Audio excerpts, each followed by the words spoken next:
Hi, my name is Charles Dark, and welcome to the After Dark Show. Today I will be sharing with you some stories. I hope you enjoy.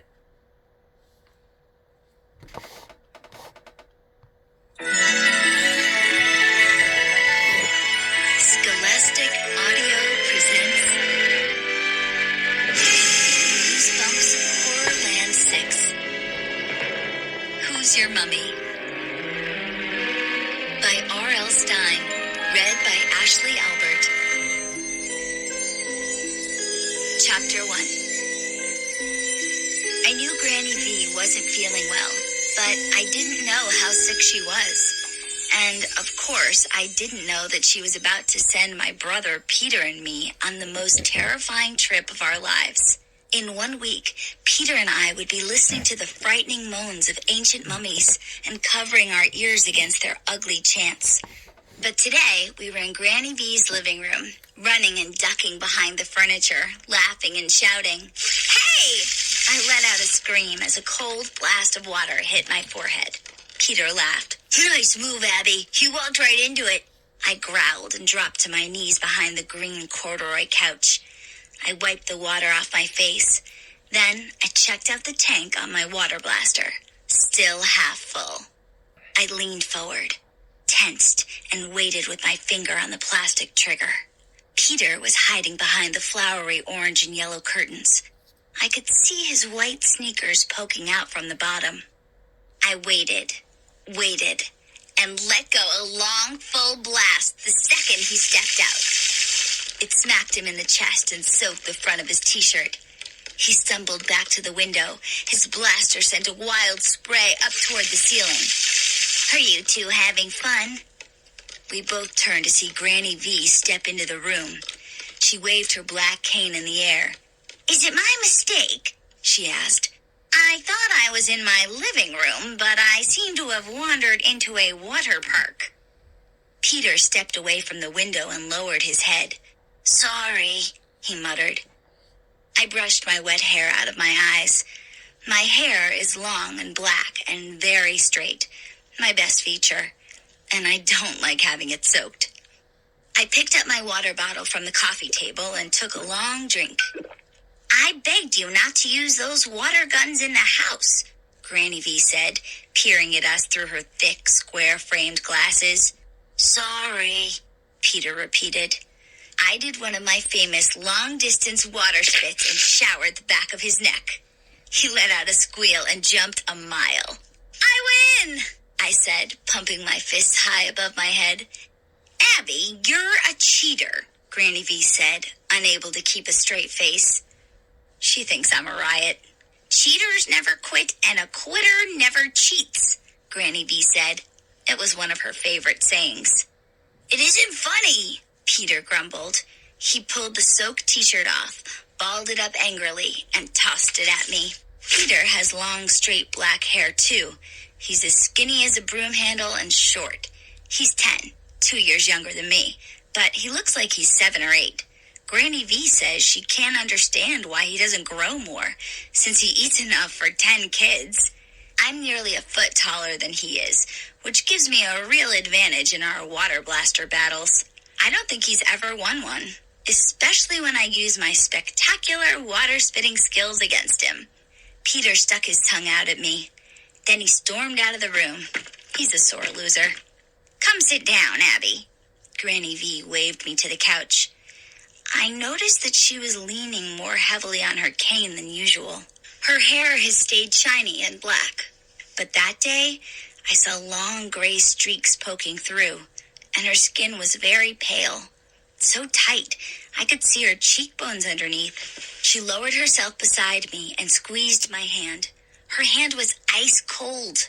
"I need to talk to you," she said. She looked down at the floor. "I haven't been feeling well." Those words sent a shock down the back of my neck. I gasped. Granny V is the only family Peter and I have. We've been living with Granny V since we were little. If anything happened to her... She kept her gaze on the floor. I saw her shoulders tremble. She was always the powerhouse in the family. Suddenly, she looked so frail. I'm going to check into the hospital for some tests, she said softly. Tests? I cried. What kind of tests? She squeezed my hand again. It'll be okay. Her voice was a whisper. But what about Peter and me? I asked. She finally turned to look at me. I have a nice plan for you, she said. The two of you are going to stay with your Uncle Jonathan. I blinked. Who? Your Uncle Jonathan. He hasn't seen you since you were a baby. She smiled. He's fun, you'll see. Where does he live? I asked. He lives in an old house in a tiny village in Vermont called Cranford, Granny V said. It'll be a big change from Boston for you. I think you'll both find it very interesting. My heart was pounding. There were a million questions I wanted to ask, but I couldn't get them out. Jonathan can't wait to see you, Granny V said. I sent him pictures of you and Peter. He was thrilled. She saw the look on my face. You'll like him, Abby. He's a very interesting man. And besides, it's only for 2 weeks. But I'm worried about you, Granny V, I said. Why are you sending us to a faraway village? Shouldn't Peter and I stay close? She squeezed the handle of her cane. Her hand was so small and white. Your cell phone will work in Jonathan's village, she said. We'll talk all the time. I'm sure it'll be fine. But it wasn't fine. It wasn't fine at all. Chapter 2. Hey! Peter stumbled over his suitcase and nearly knocked me over. Watch where you're going, I said. You watch, he replied, very mature. He was grumpy the whole train ride. I guess he was just nervous. I was too. I shielded my eyes against the bright sunlight and gazed around the tiny Cranford train station. We were the only ones on the platform. The ticket booth, a tiny brown shingled hut, was dark and empty. I heard a cat meowing inside it. No cars in the tiny dirt parking lot. No cars moving on the narrow street. Where's Uncle Jonathan? Peter asked. Wasn't he supposed to meet us? I shrugged. Beats me. I left my suitcase and stepped to the end of the wooden platform. I peered up and down the street. Peter, check this place out. It's unbelievable. I suddenly felt as if I'd gone back in time. The tiny village looked like something from hundreds of years ago. The street was made of worn gray cobblestones. On one side stood a row of tiny houses behind picket fences. The houses were so small and low, they looked like doll houses. They were white and had slanting red roofs and dark shutters beside the windows. I tried to see inside the windows, but the curtains were all drawn. The shops on the other side of the street all had old-fashioned signs above the display windows. I squinted into the sunlight to read them. One read, Food Shop. Another, Smithy and Son. A shop with a bunch of colored jars in the window was called Apothecary. I think that's another word for drugstore. Weird, Peter muttered. Think there's an electronics store? I need a new iPod. I snickered. I don't think so, I said. In the other direction, I saw a tall green hill. The hill cast a shadow over half the village. A huge house rose up near the top of the hill. It looked like an evil castle from a horror movie with dark towers on both sides. I squinted into the sunlight. Peter, look! I cried. What are those creatures flying over that big house up there? I pointed at the fluttering black shadows circling the two towers. Peter grinned. His eyes lit up. Bats, he said. No! I gasped. Peter knows I have a thing about bats. I hate them. I have nightmares about them. So, of course, he sees bats wherever we go, just to torture his big sister. They're birds, I said. They've got to be some weird kind of bird. Definitely bats, Peter replied. He turned and gazed down the row of shops. I don't see a movie theater, Abby. Hope Jonathan has an internet connection, or I'm going to be totally bored. Hello there, a voice called. I turned around to see a woman crossing the platform toward us. She was very tall and had white blonde hair pulled tightly behind her head in a bun, flashing blue eyes, red lipsticked lips. She wore a long blue skirt that fluttered in the wind as she walked. As she came closer, I saw the tattoo on her throat, a tattoo of a bluebird with its wings spread across her neck. She had a blue canvas bag strapped to her back, and she carried a long loaf of bread under one arm. She stopped and studied Peter and me. "Are you two okay?" she asked. She had a deep, velvety voice. "Are you all alone out here?" "Our uncle was supposed to meet us," I said. "We took the train from Boston." I turned and pointed to the hill. "I think that might be his house up there." The woman's mouth fell open. The loaf of bread dropped from under her arm. She caught it before it hit the pavement. When she looked up, her eyes were filled with horror. "Oh no," she said. "You don't want to go up there. Listen to me. Go back where you came from. You don't want to go up to that house." Chapter 3. A cold shiver ran down my back. Peter stepped close to me. He shoved his hands into his jeans pockets. He always does that when he's tense. "Why?" I asked. "Why are you saying that? What's wrong with Uncle Jonathan's house?" Peter demanded. The woman gazed up at the big house on the hill. Then she slowly lowered her blue eyes to Peter and me. "I live up there too," she said softly. "Very close by. Do you think I don't hear the strange moans at night?" "Excuse me?" I said. "Moans?" She frowned. "Think I don't know that something horrible goes on in that man's house?" Was she serious? No, she had to be mistaken. She had to be wrong. Granny V would never send us here if she thought it was dangerous. I heard a pounding sound from down the road. It took me a few seconds to realize it was hoofbeats. I turned and saw a carriage, an old-fashioned carriage, pulled by two tall black horses. The carriage came roaring toward the train station, bouncing hard on the dirt parking lot. It raised clouds of dust behind it. "Is that Uncle Jonathan?" Peter asked. I watched the horses bobbing their heads as they thundered toward us. Then I turned back to the woman. "You were joking, right?" I asked. "Sorry," she said. "I'm not sticking around. I don't ever want to see that man again." She leaped off the platform. Her bread fell to the ground, but she didn't stop to pick it up. She just took off, running through the village. She didn't look back. Chapter 4. Peter and I huddled close together as the carriage squealed to a stop in front of us. The horses snorted and tossed their heads, breathing hard. Their backs were shining with sweat. As I gazed up at the old gray-haired driver, the carriage door swung open, and a man lowered himself quickly to the ground. He was tall and handsome, with long, straight black hair, parted in the middle, and a black mustache. A smile spread over his face as he came closer. His skin was pale, almost yellow, and tight against his cheekbones. His green eyes flashed. He gave us a quick wave with one hand. He wore a loose-fitting gray suit over a white shirt, open at the neck. A black pipe poked out of his jacket pocket.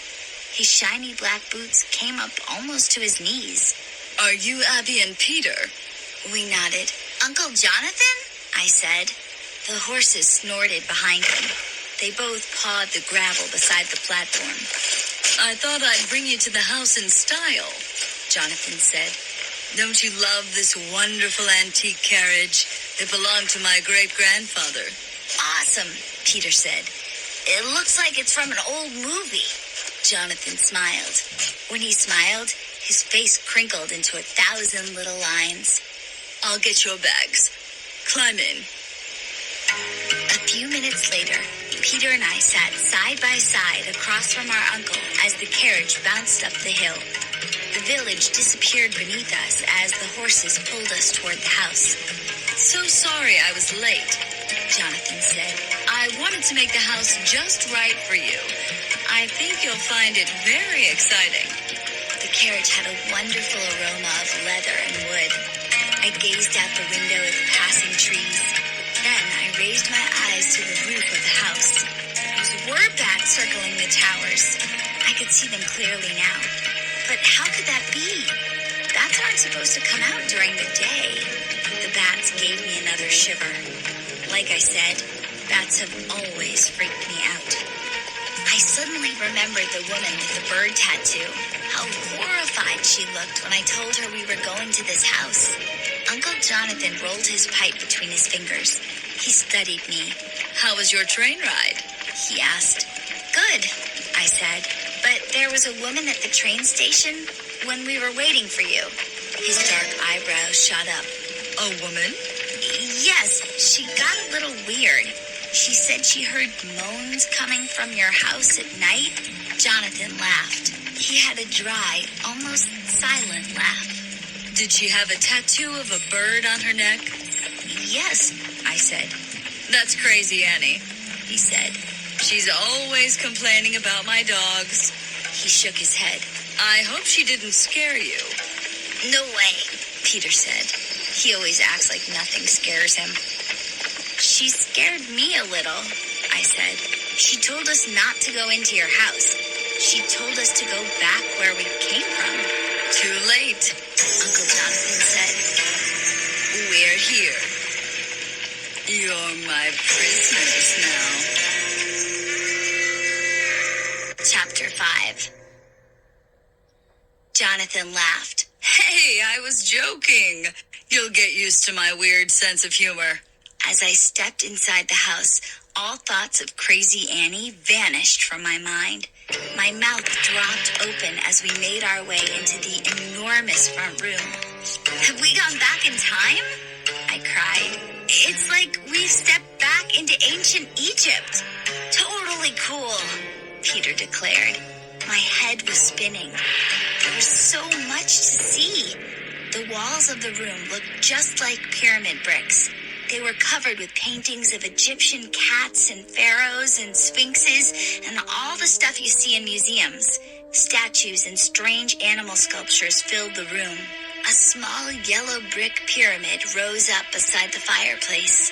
"What's that weird writing?" Peter asked Jonathan. He pointed to a large framed document on the wall. "Is that hieroglyphics?" "Yes, it is," Jonathan answered. "The written language used by the ancient Egyptians. We have been able to translate some of it, but a lot of the symbols remain a mystery." I stopped in front of a table that contained several tiny bird sculptures. They were dark blue and very shiny. I knew they were really old, but they looked new. Jonathan saw me admiring the sculptures. "The Egyptians had a shade of blue that we cannot create today," he said. "Even with all our modern science, we cannot match their glaze." He sighed, and his eyes appeared to dim. "They were ahead of us in so many ways." A faded orange and yellow painting of the sun hung on a wall over a tall stone sculpture. The sun had rays shooting from it, and there were Egyptian symbols all around the borders. "The Egyptians worshipped the sun god, Ra," Jonathan said. "That painting was made over 2,000 years ago." "Wow, this is amazing," I exclaimed. Jonathan smiled, the smile that crinkled up his face. "I spent a good part of my life in Egypt," he said. "As you can see, I'm a collector. I brought back many priceless treasures." "Did you bring back a mummy?" Peter asked. "My friends and I are totally into mummies." Jonathan smoothed his black mustache with his fingers. He narrowed his eyes at Peter. "You might see a mummy or two before your visit is over," he said. "Cool," Peter exclaimed. "Can I touch one?" Before Jonathan could answer, a woman stepped into the room. She was short and plump with a round face and rosy cheeks. She had springy gray curls on her head. She wore a flowered apron over a long black house dress that hung down to her ankles. Her glasses had slid halfway down her broad nose. She flashed us a toothy smile as she came nearer. "Faith be days, Jonathan. Your house guests have arrived at last, she said. Her voice was very musical. She practically sang the words. Yes, Jonathan replied. We've been waiting so eagerly, haven't we, Sonia? Eagerly, Sonia repeated, grinning at me. Yes, that's the truth of it. Jonathan introduced us. Sonia was his housekeeper. Sonia will see that you get everything you need, he told us. Have you seen the mummy? Peter asked her. The question startled Sonia. Her cheeks turned bright red. She squinted at Peter through her glasses. Mummy? Upon my soul, no. Is there a mummy in this house? Jonathan shook his head. Sonia is too busy to worry her head about mummies, he said. He turned to her. Why don't you show Abby and Peter to their rooms? Yes, you will like your rooms, she said. She had her eyes locked on me. To my surprise, she stepped up close. Then she raised her chubby fingers and ran them through my hair. What beautiful long black hair, she sang. Upon my mother's heart, beautiful, beautiful. What is up with her? I wondered. How totally weird to run your hands through a stranger's hair. See you at dinner, Jonathan said, waving at us with the pipe in his hand. Was I imagining it, or was he staring at my hair too? Sonia led the way up a wide stone stairway. Enormous tapestries with ancient Egyptian symbols hung on the walls. It's like living in a museum, Peter whispered. Sonia led us down a long, dark hall. Old-fashioned torches poked out from the walls, making the shadows flicker and dance. The floor was marble, and our footsteps echoed as we walked. Sonia stopped suddenly and pointed to a dark wooden door at the end of the hall. You will enjoy exploring your uncle's house, she said, but never open that door. She lowered her voice to a whisper. Those are Dr. Jonathan's private quarters. Do not go there unless he invites you. We turned and started down another dimly lit hallway. But I stopped when I thought I heard sounds from the other side of that door. Moans? Low groans? The sound sent a chill down the back of my neck, and the woman at the train station flashed into my mind. Jonathan called her Crazy Annie, but was she telling the truth about this place?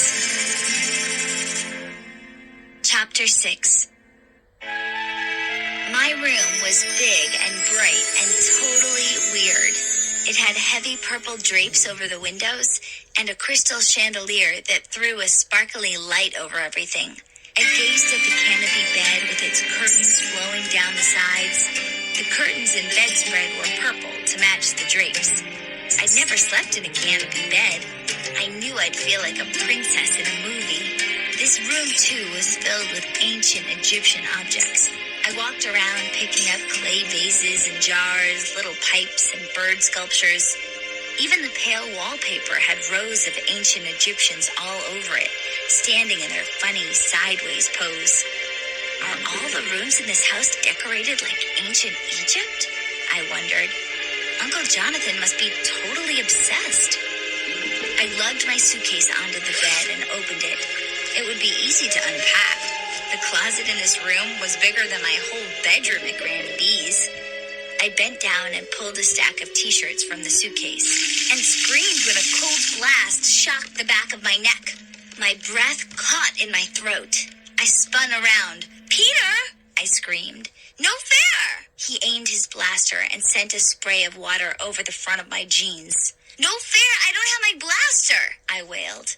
I ducked, and the next stream of water sailed over my head. Peter laughed. You lose, Abby! That's the only way you can win, I said, wiping the back of my neck with one hand. Shoot an unarmed person. I rummaged in my suitcase till I found the water blaster at the bottom. I tugged it out and pointed it at my brother's face. I pulled the trigger. He ducked, then dropped to the floor.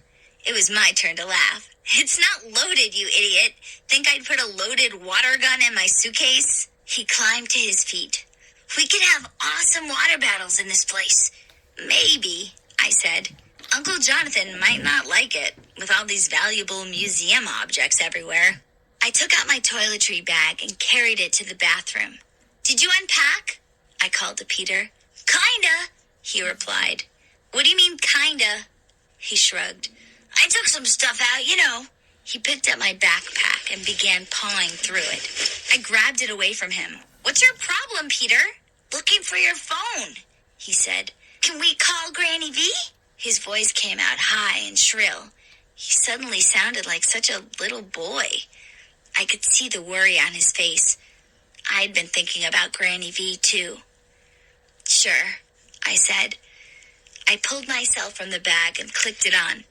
Hey, good news, 3 bars, I said. It works here.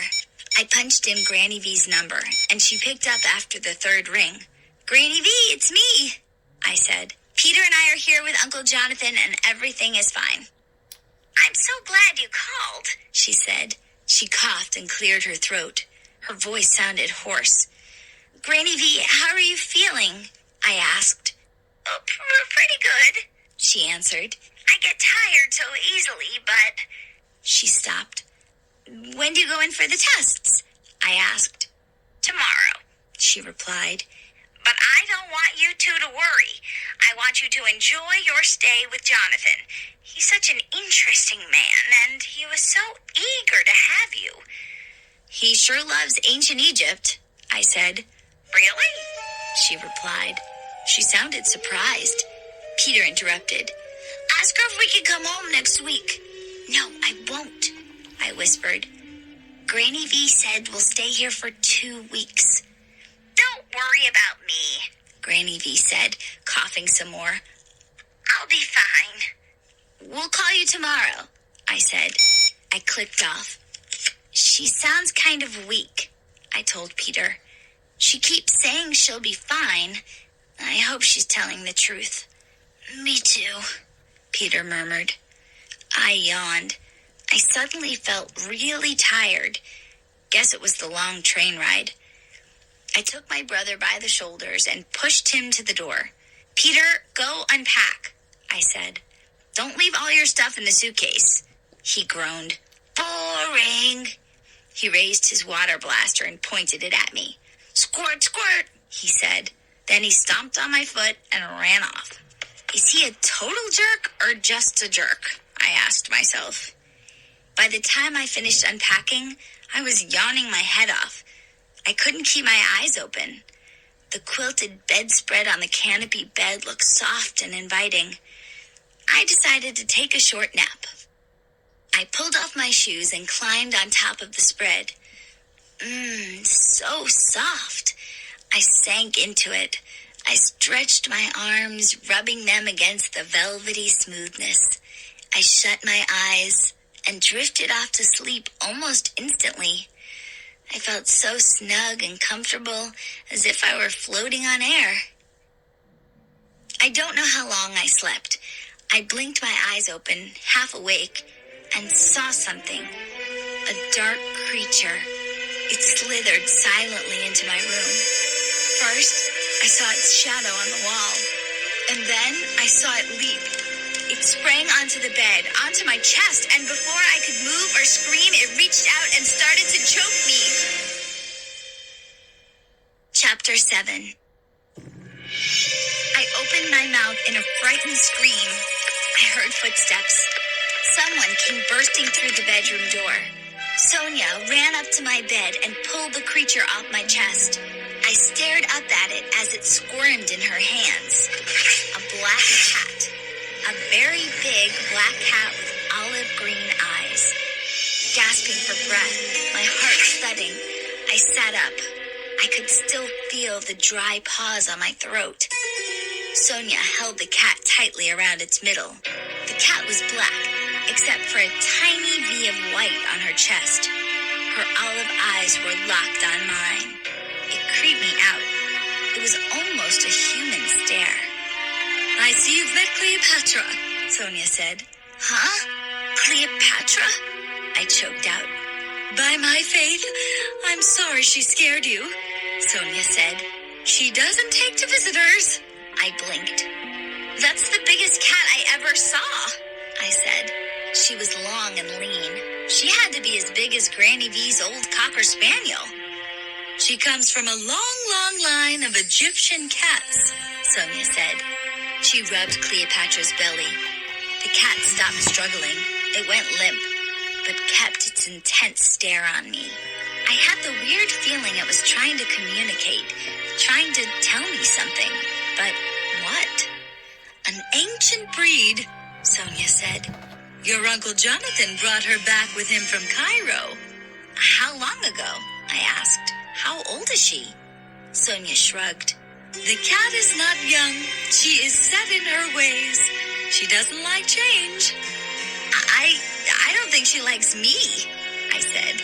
Sonia shrugged again. She set Cleopatra down on the floor.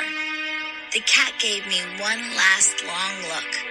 A pink triangular tongue darted out, and she licked her lips from side to side. Then, with her slender tail raised, she scampered silently out the door. I lowered my feet to the floor. My stomach growled. Is it almost dinner time? I asked. Sonia didn't answer. She was eyeing my hair again. I realized it must be a tangled mess. I hadn't brushed it since we arrived. Such beautiful hair, she said. Her round cheeks turned red. She smiled as she reached out, and she smoothed my hair down against my head. I felt a shiver. Creepy, I thought. Such beautiful hair, Sonia whispered. By my soul, it will not go to waste. Excuse me? I said. What did you say? But she turned and hurried from the room. Chapter 8. So there I was in Egypt, floating up the Nile River for the first time in my life, Uncle Jonathan said at dinner. One of the longest, most famous rivers in the world. I was in a flatboat, heading south from Cairo. Peter set down his chicken leg. Were you afraid? He asked. Jonathan stared across the table at him. What a strange question, he said. No, I was excited, thrilled to be traveling on the same river that the pharaohs sailed. Peter thought for a moment. But weren't you afraid of the mummies? He asked. Jonathan wiped gravy off his mustache. He smiled. Peter, you don't see mummies everywhere you look in Egypt, he said. Most of them are in museums, or else they are buried deep in their tombs. Well, are you going to show us a mummy? Peter asked. Jonathan and I laughed. Peter, you're obsessed, I cried. You have mummies on the brain. So what? He stuck out his tongue at me. Maybe after dinner, Jonathan said. Finish your chicken and let me finish my story. Fried chicken and mashed potatoes are my favorites, I said. It was a sunny day, Jonathan continued. I could see silvery fish swimming in the river, whole schools of them. Well, I wasn't very smart. I told you it was my first trip. I leaned over the side of the flatboat to see the fish better, and splash, I fell into the river. Whoa, I cried. Was it deep? He nodded. Pretty deep. I'm not a great swimmer, and the boat was moving faster than I thought. I sputtered and thrashed, and the boat was sailing away from me. No one saw you? Peter asked. I guess not, Jonathan answered. I started swimming after the boat as fast as I could, but then I felt these things swim up my pants legs, and I knew I was in trouble. I swallowed. What were they? I'm not sure, Jonathan replied. Some kind of vicious eels, I guess. They swam right up my pants, twined around my legs, and bit off big hunks of my skin. And what happened? Peter asked. Jonathan shook his head sadly. They chewed off my legs and I died. Peter and I stared at him. The big dining room was silent. Then Jonathan burst out laughing. Sorry, he said. People tell me I have a sick sense of humor. Then Peter and I started to laugh. We thought Jonathan was telling us a true story. We didn't know he liked to joke so much. After dinner, Sonia brought us big slices of apple pie with vanilla ice cream. It was an awesome dinner. I think Jonathan was trying to make us feel at home. But I could see Peter was starting to get fidgety. He never likes to sit still for more than 10 minutes. At home, he laps up his food like a dog in 5 seconds, jumps up from the table, and asks Granny V to be excused. Jonathan ate the last bite of pie and set down his fork. He smiled at Peter. Okay, he said. I know what you're thinking. Follow me. Peter jumped up excitedly. You're gonna show us a mummy? Just follow me, Jonathan said. He put his hands on Peter's shoulders and guided him out of the dining room. Peter, where did you get your interest in mummies? He asked. From movies, Peter said. I like it when they come to life and stagger around strangling people. Jonathan laughed.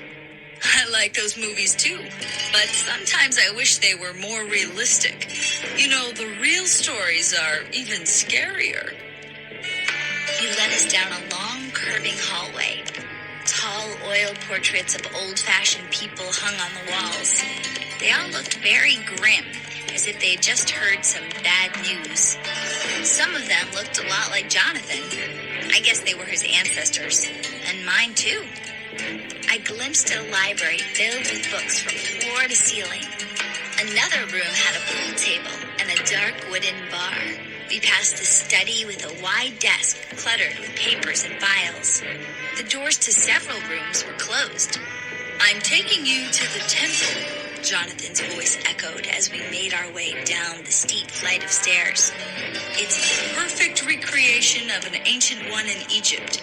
It took me 3 years to build it in my house. Cool, Peter muttered. We went down another flight of stairs. The air grew hot and thick. The back of my neck prickled with sweat. We turned a corner and followed Jonathan down another hall. This house is humongous, I said. A person could get lost here. You're right, Jonathan said. Once I got lost here for 2 years. This time, Peter and I laughed. We were getting used to his sense of humor. He led us up to tall double doors. The doors were guarded by 2 stone statues on pedestals. The statues had to be 10 feet tall. They looked like giant open-mouthed cats, only fierce. Fiery torches jutted out from the wall above them. Jonathan pulled open the heavy doors. This is the temple, he said in a whisper. We stepped into the huge room. Our footsteps echoed on the stone floor. The ceiling was high above our heads. The room was dark, except for a blazing fire dancing high in a wide brick fireplace. I waited for my eyes to adjust to the dim light, and then, in front of the fire, I saw a small rectangle, a mummy case, standing on its end. Peter was so excited, he leaped into the air. I could feel my heart start to race. We followed Jonathan up to the case. To my surprise, it was exactly my height. Jonathan rested his hand on its top. It's Ka Rem Tut, he whispered. The boy pharaoh. The firelight cast strange shadows over Jonathan as he bent to open the lid. He seemed to fade in and out of view. The logs cracked loudly, and bright red embers flew out from the fireplace. The lid slid open quickly. I gasped as I saw the mummy. So short, so tiny and frail. He was your age, Peter, Jonathan said. He stepped back so we could see the mummy clearly. My breath caught in my throat. His head looked so delicate. The ragged wrappings were torn and stained. Some of them had unraveled off his skinny arms, which were crossed in front of him. His feet had turned black. Come closer, Jonathan said, waving his arms. You can see better. Peter's mouth hung open. His eyes were bulging. He was your age, Jonathan repeated. But he ruled Egypt when he was 4 years old. By the time he was 7, he was responsible for the deaths of nearly 2,000 people. Wow, Peter muttered. He was a bad kid, huh? You could say that, Jonathan replied. I can't believe this thing was once a real live boy, I said. I shook my head. I know I'm gonna have nightmares tonight. I leaned closer.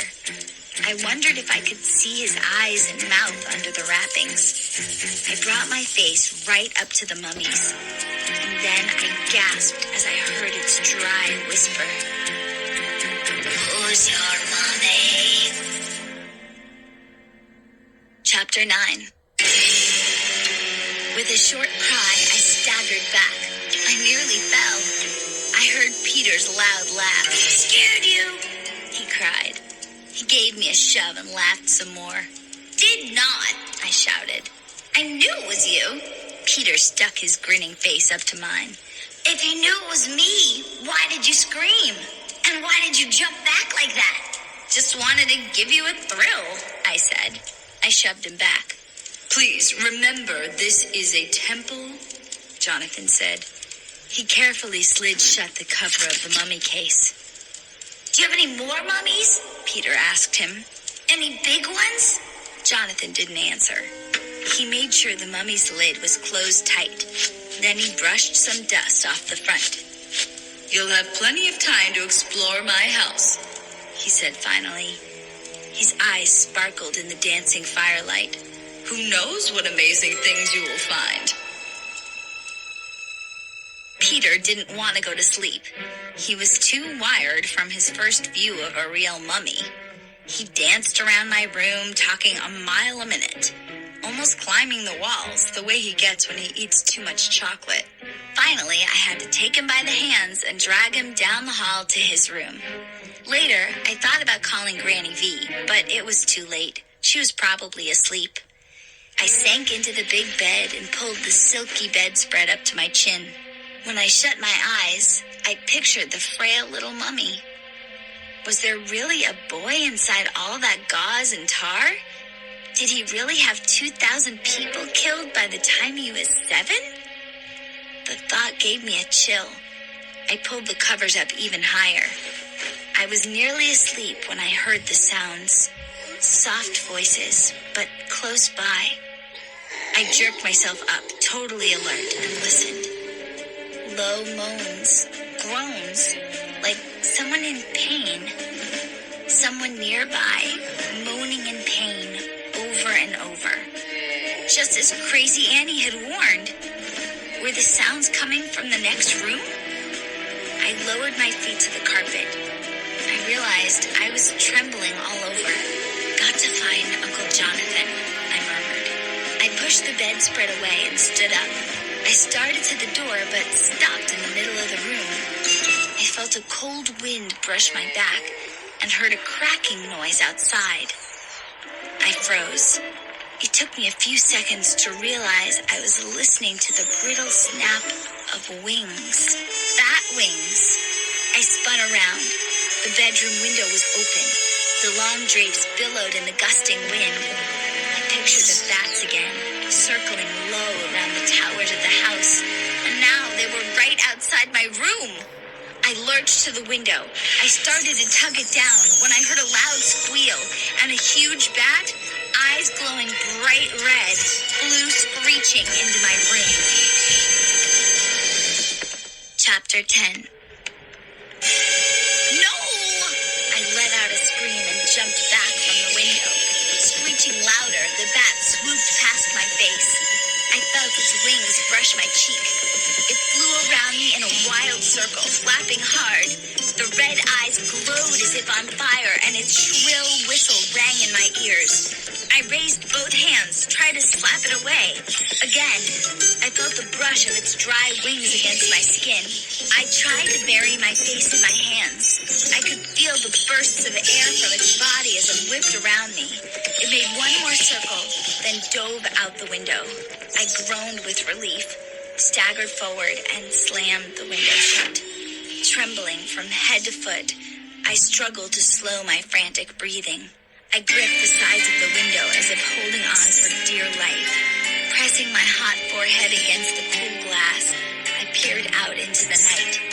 I could see the pointed roof of the other tower, lighted by a bright half moon.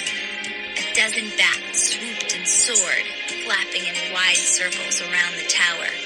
My breath caught in my throat as I watched them dive low, then swoop back up, then dive down again.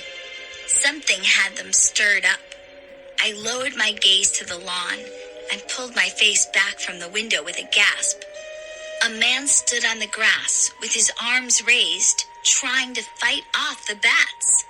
I took a deep breath and returned to the window. I could see him clearly in the moonlight. He was tall and broad, powerful looking. He cast a long shadow on the grass in front of him. An evil-looking man wearing a long, baggy black overcoat. He raised his face to my window. Did he see me?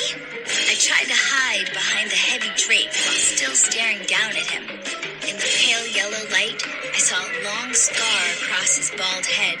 His mouth set in a tight, angry scowl. Who was he? What did he want? He swung his big hands in front of him, waving off the swooping bats, and took a few lumbering steps across the grass toward the house. I heard the flap of wings and let out a cry as a dozen screeching bats went on the attack. They plunged past my window and dove at the man, flapping hard, red eyes glaring furiously. The big man tried to duck and dodge, but there were too many bats to slap away. He began swinging his arms wildly. I could hear his cries as the bats tore his coat, bounced off his chest. Bats clung to his shoulders and scratched at his throat. A flapping bat sank its claws into the man's bald head, wailing like a siren. The man staggered back. He fell, and the bats followed him down. More bats dove onto his chest as he struggled to scramble to his feet. Bats scratched their claws across his face. Flapping wings covered his head. "This is horrible!" I screamed. "They're tearing him to pieces!" Chapter 11. I turned away. I couldn't bear to watch. Didn't Uncle Jonathan hear the man's screams? Gripping the drape in my fists, I leaned to the window and saw the man running away. He left his overcoat behind on the grass, like a present to the bats. He was racing full speed down the hill, waving his arms wildly as he ran. The bats swooped high above his head and circled him, following him down the hill. They didn't dive or attack. It was like they just wanted to make sure he didn't come back. I let go of the drape. My hands were ice cold. My teeth were chattering. I straightened my nightshirt and ran out into the dimly lit hall. "Uncle Jonathan?" I screamed. "Uncle Jonathan!" I gazed up and down the hall. Where was his bedroom? After a few seconds, I heard the clumping sound of running footsteps. Sonia came trotting around a corner, fastening her robe as she ran. "Sonia, a man outside!" I choked out. She wrapped me in a hug. Her cheeks were hot. She smelled of a flowery perfume. "Are you okay? Oh, my soul, you're shivering. Are you okay?" She kept repeating the words. "Yes, but the man," I stammered. "I saw him out my window. It was horrible. The bats..." "You weren't harmed." She petted my hair. Shh, take a deep breath. I'll say a little prayer of thanks." "Sonia," I was starting to calm down, but I couldn't get the picture out of my mind of those bats fighting and scratching and screeching. The bats attacked the man. I watched... She raised a finger to her lips. "Sometimes strangers come wandering up the hill," she said in a whisper. "The bats like to protect the house. Upon my faith, child, they always chase the intruders away." "But it was so frightening," I said. "The way the bats swooped all over him." Her dark eyes locked on mine. "The man learned a lesson tonight. He will know not to return," she whispered. She wrapped a heavy arm around my shoulders and led me back to my room. "Climb into your warm bed," she said. "I'll tuck you in." She smoothed my hair as I climbed under the bedspread. "Sleep tight now," she whispered. "By my heart, You will not be harmed here. She tugged the spread under my chin. I watched her tiptoe from the room. I could still smell her strong, flowery perfume. My head sank into the soft pillow. I shut my eyes, but I knew it would take a long time to fall asleep.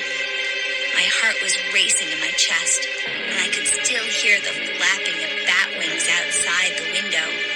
As the bat noises finally faded, another sound rose up nearby. Once again, I heard the low moans and groans, so close, on the other side of the wall. The eerie, frightening moans rising and falling. Was I imagining it? Was I hearing wrong? For a moment, I thought I heard words, a low chant rising from the sad moans. The same words repeated over and over. I want to die. I want to die. I want to die. Chapter 12. The next morning, I hurried down to the kitchen in my nightshirt. My hair was a tangled mess, but I didn't care. I was eager to ask Jonathan about the bats and the evil-looking man and the groans and moans and everything. Peter already sat at the breakfast table, spooning up a big bowl of cereal. He had milk all over his chin. He gave me a wide, open-mouthed grin so I could see the chewed-up mush in his mouth. Jonathan had both hands wrapped around a tall, white mug of coffee. He smiled when he saw me enter the kitchen and motioned to the empty chair opposite him. Peter, did you sleep? I asked. He nodded. Didn't you hear the bats or the man screaming or anything? He shook his head and kept shoving cereal into his mouth. You're crazy, he said, dribbling milk over his chin back into the bowl. No, she isn't, Jonathan interrupted. He turned to me. Abby, I'm so sorry about last night. Sonia told me everything, and I really do apologize. Your first night here, and it turned into something of a nightmare. It was totally frightening, I said. I saw the bats, and Jonathan reached across the table and patted my hand. I'm so sorry. Let me explain. I keep a bat cave under the house. The bat is one of the creatures that I study. Sonia set a plate of scrambled eggs and bacon in front of me. I thanked her, but I wasn't ready to eat breakfast. I still had a lot of questions for Uncle Jonathan. There was a man on the lawn, I started. Jonathan nodded. As you saw, my house is a target for thieves, he said. It's only natural. I have so many valuable objects. He took another long drink of coffee. Then he wiped his mustache with his napkin. Sonia told me you were frightened by that intruder last night, he said. I don't want you to worry, Abby. This house is safe from anyone who tries to get in. Your eggs are getting cold, Sonia said, standing at the kitchen door. I picked up my fork and began to eat. I was starting to feel better.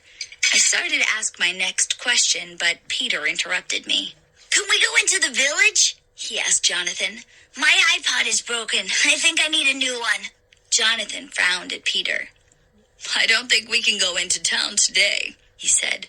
My work is keeping me much too busy. Besides, you won't find a store in this tiny village that sells any kind of electronics. I have to buy everything I need by mail. Snail mail? Peter said. That's lame. You mean you don't have an internet hookup here? Jonathan started to respond, but the phone rang. He left the room to answer it. Peter, you have to be a better guest, I whispered. It's not very nice to tell Jonathan that the way he does things is lame. Not what I meant, Peter mumbled. He shot a spoonful of his cereal milk across the table at me. It dripped down the front of my nightshirt. Thanks a lot, I said. How did you get to be such a pain? I learned everything I know from my big sister, he said. Funny dude. I finished breakfast and hurried up the stairs to my room. Bright sunlight poured through the window. The sky was clear and blue. I changed into jeans and a bright yellow tank top. Then I sat down at the dressing table to brush my hair. Talk about luxury. Can you imagine having your own dressing table? It was all gold and marble with a soft little bench in front of it and a tall mirror in the back. I raised the brush to my hair, stroked it through once, twice. Something felt wrong. My hair gets pretty tangled at night, but it doesn't take long to fix it. But this morning, something was definitely strange. I leaned forward and brought my face close to the mirror. I turned my head to see the side. No, impossible. A chunk of my hair had been cut off. I didn't want to believe it. I raised some of my hair in one hand and brought it close to the mirror. I squinted hard at it, but no amount of wishing would bring it back. I had to face the truth. A big chunk of hair. Gone. Who would do that to me? I let the hairbrush fall to my lap. Stunned, I stared at myself in the mirror, gazed into the sunlight reflected in the glass, and tried to think clearly. I heard soft footsteps behind me. Before I could turn around, I was stabbed in the back. I let out a scream, felt the prickle of pain spread. I spun around and shook Cleopatra off me. She tumbled to the floor, landed on her back, but instantly stood up and stared at me with those bright olive eyes. Ow! I said, trying to rub my back, but I couldn't reach the spot that hurt. You evil cat! Can't you just stay off me? And then I saw my water blaster on the side of the dressing table and remembered I'd filled it full last night. Aha! Revenge is mine, I cried. I grabbed up the blaster, spun it around, and gave the black cat a good soaking from head to foot. I laughed and waited for Cleopatra to turn and run. But no, the cat didn't move. The color faded from her eyes. Her ears drooped, her head appeared to sag. As I stared in horror, pieces of the cat dropped to the floor. The tail crumbled to dust, the eyes rolled out, the head crumpled and fell off the body. In seconds, I was gaping at a pile of black powder. The cat had disintegrated into a dry mound of ashes at my feet. Chapter 13. I pressed my hands to my face and let out a cry. As I looked at the dark ashes, wave after wave of panic swept over me. My stomach lurched. I shut my eyes and spun away from it. This is wrong. This is horribly wrong, I cried in a trembling voice. I sucked in a deep breath and took off. Peter? Hey, Peter? I shouted as I hurtled down the long, dimly lit hall. My shoes thudded on the hard floor. I stopped at Peter's open doorway. We've got to get out of here, I screamed. He was sprawled on his bed, reading a manga book. His open laptop was on the floor beside the bed. There were clothes strewn everywhere. Excuse me? He glanced up from his comic. What's your problem, Abby? We've got to get out of this house, I cried breathlessly. We've got to find Uncle Jonathan. Let's tell him Granny V called and she needs us back. Peter sat up, yawning. You're joking, right? I ran into the room, grabbed him by the arm, and pulled him to his feet. Listen to me. Something is very wrong here, I said. The cat, Cleopatra. What a totally creepy cat, Peter said. Not anymore, I said. I handed him the sneakers. I squirted her with my water blaster, and she fell apart. She totally fell to pieces. His eyes went wide. You mean you killed her? I just squirted her, and she crumbled to ashes, I said.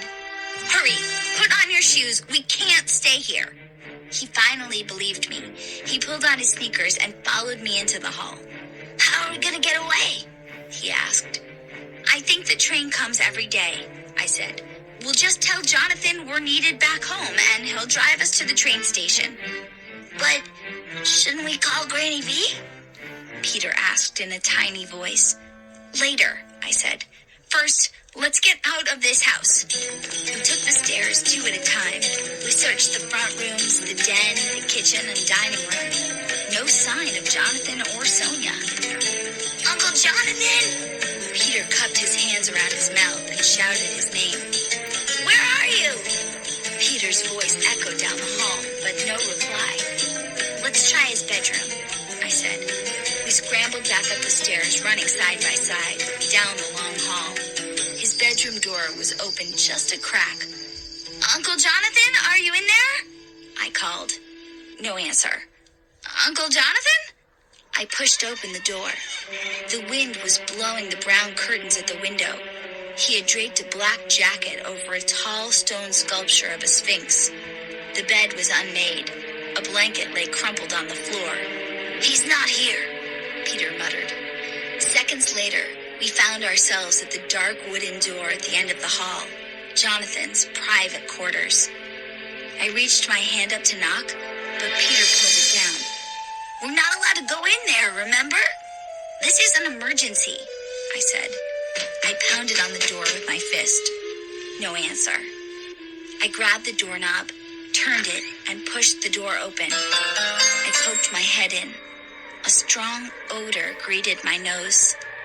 "Smells like a doctor's office," Peter whispered. We stepped into a huge room with high ceilings and dark red wallpaper. Bright sunlight poured in through a row of tall windows. I waited for my eyes to adjust to the bright light, and then I gasped. "Are these all mummy cases?" Peter grabbed my hand. "This is awesome," he whispered. "There must be dozens of them. Think there's a mummy in every case?" I stared at the 3 long rows of cases all lined up perfectly. They filled the room. I don't know, I murmured. "This is totally freaking me out." I took a step and then stopped. A low moan rose up from the nearest mummy case. I heard a sigh, another moan, a long groan, as if the mummies were alive. My breath caught in my throat. My chest felt tight, as if I were about to explode from fright. Last night, I heard the moans through my bedroom wall. I never dreamed they were coming from living mummies, or was someone or something else living in these coffin-like cases. I turned to leave. I had to get out of there, but Peter spun me around. "Look, Abby," he pointed. A door across the room, slightly open. Was Uncle Jonathan back there? Questions flashed in my mind. What kind of work did he do in here? Why did he have these mummies hidden away? I didn't want to know the answers. I just wanted to get out of the house. Peter and I crept past the rows of mummy cases. The moans and groans rose up on both sides of us, but I kept my eyes on the door and didn't turn my head. I didn't want to see them. We stepped up to the door and peered inside. The room was brightly lit. It looked sparkling clean with white walls and a white ceiling. I saw electronic equipment lined up against the back wall. Metal tables, oxygen tanks. It looked kind of like a hospital operating room. I jerked my head back when I saw Jonathan. He stood behind a long metal table. He was leaning over a mummy. The mummy was on its back. Its arms hung over the sides of the table. Carefully, I peeked back into the room. Jonathan had his head down. He didn't see Peter and me. I didn't breathe. I didn't move. I stared in disbelief at my uncle as he leaned over the mummy.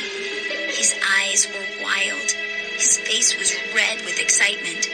He tugged up his shirt sleeves, shook his hands as if shaking off water. He slowly, carefully began to unwrap the ancient bandages. Then, he dug his hands into the mummy's belly. He dug both hands in deep and pulled out a glistening, dark, purple organ. A kidney? A liver? Oh, sick, I moaned. And then I watched him raise the disgusting wet mummy guts to his mouth and start to eat them. Chapter 14. My stomach heaved. My throat tightened. I started to gag. How could he eat mummy guts? How could there be guts inside the mummy? I stumbled back from the door and almost knocked Peter over. I shut my eyes, but I could still see him.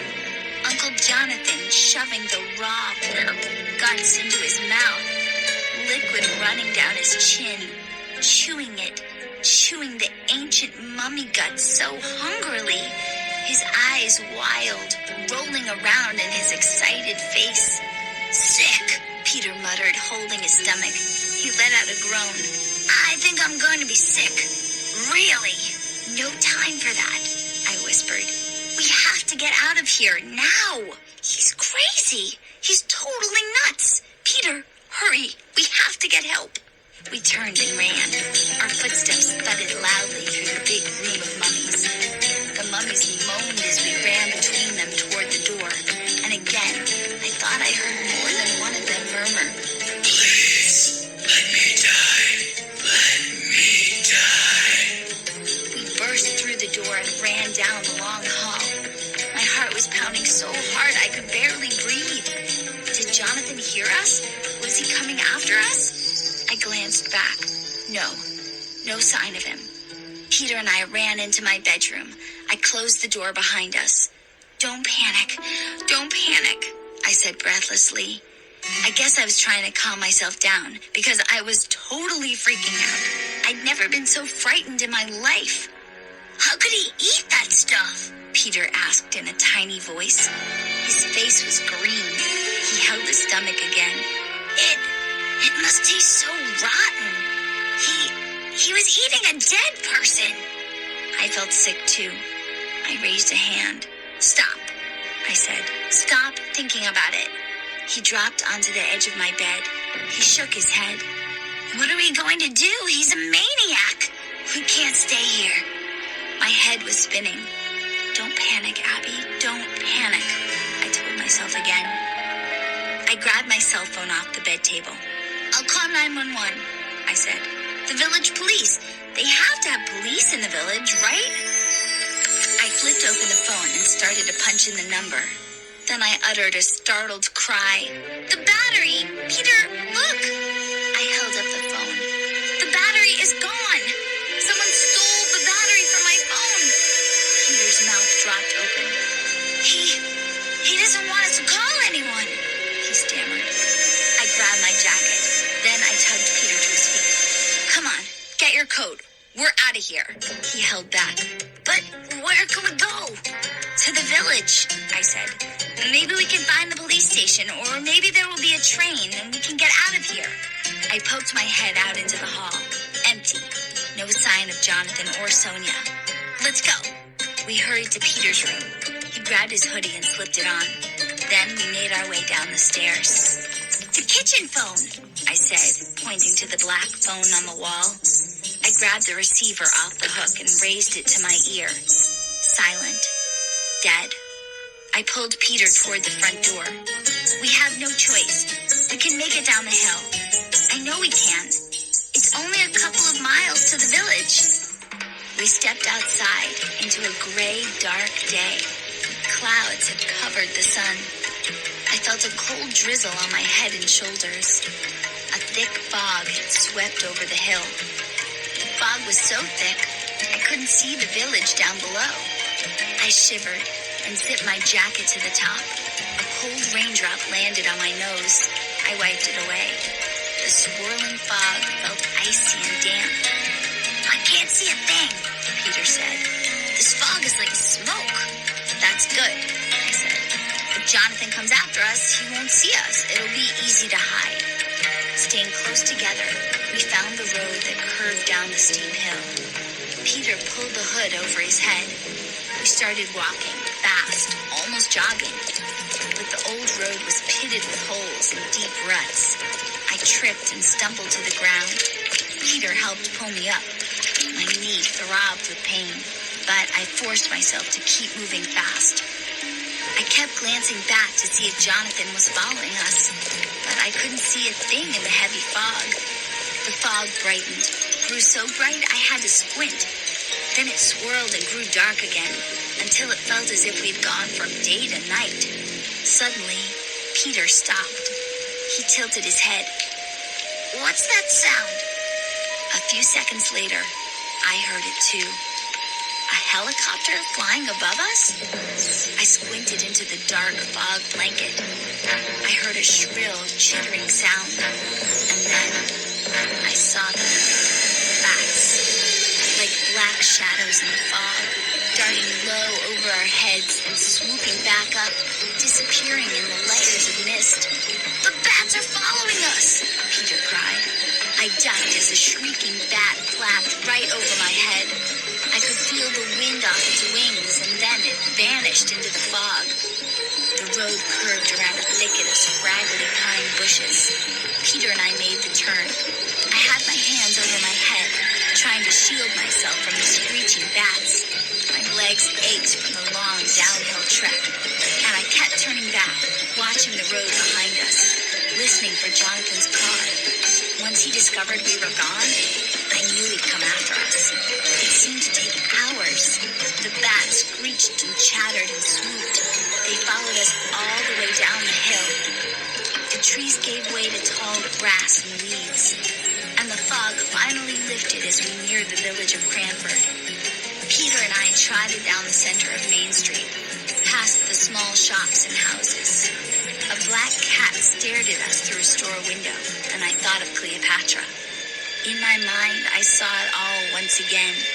Saw the cat's look of surprise when I squirted it with water. Saw the cat fall to pieces, to powder.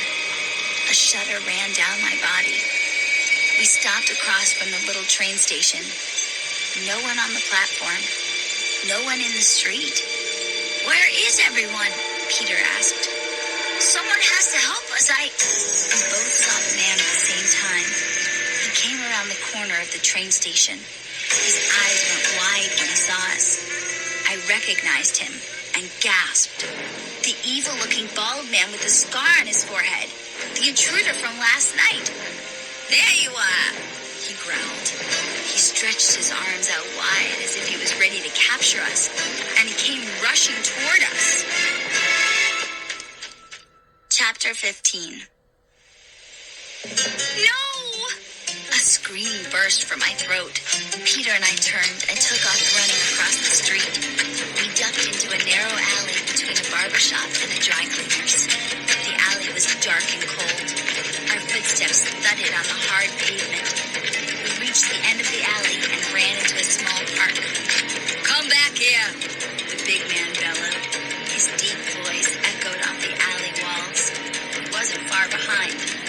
We ran over the wet grass of the park and ducked behind a row of low evergreen shrubs. The man saw us. He picked up speed, his big legs churning. His face was bright red. His eyes were wild and desperate. Peter glanced around frantically. How could we escape him? No place to hide. No place. I darted away from the shrubs and ran back to the narrow alley. Peter was close behind me. I could hear his wheezing breath. We couldn't run much longer. A few seconds later, we found ourselves back on Main Street, in front of the train station. Now what? I glanced up and down the street. No one around. No one to help us. I was so desperate to find someone. I didn't see the black car pull up. It stopped beside us, and the driver's window slid down. "Get in," a voice called. "Hurry!" I squinted into the car. It was Crazy Annie. She waved to us frantically. In the alley, I saw the big man lumbering toward us. He was waving too, waving both arms as he ran. "Get in!" Annie cried. "Hurry! I warned you! Get in! I'll take you away from that madman." I held back. Did Jonathan tell the truth? Was Annie really crazy? If so, we shouldn't get in the car with her. But the big man with the scar was just too scary. I pulled open the back door of the car and pushed Peter inside. Then I dove onto the seat. My legs were still dangling out of the car when Annie floored the gas tank and the car roared forward. The big man leaped in front of the car to stop us. I screamed. Annie swerved hard. I felt myself falling out through the open door. Peter grabbed my hands and held on with all his strength. The car shot around the man and sped down the main street. I saw the man shaking his big fist at us. As the car roared away, I pulled myself onto the seat and slammed the back door. Peter and I sat there, shivering, silent. We were too frightened and too exhausted to speak. "Annie, thank you for helping us," I said finally. I looked out the window. Whoa, wait. Annie was driving us back up the hill. "Where are we going?" I asked. "Why are you taking us up the hill?" Peter demanded. "I told you," Annie said.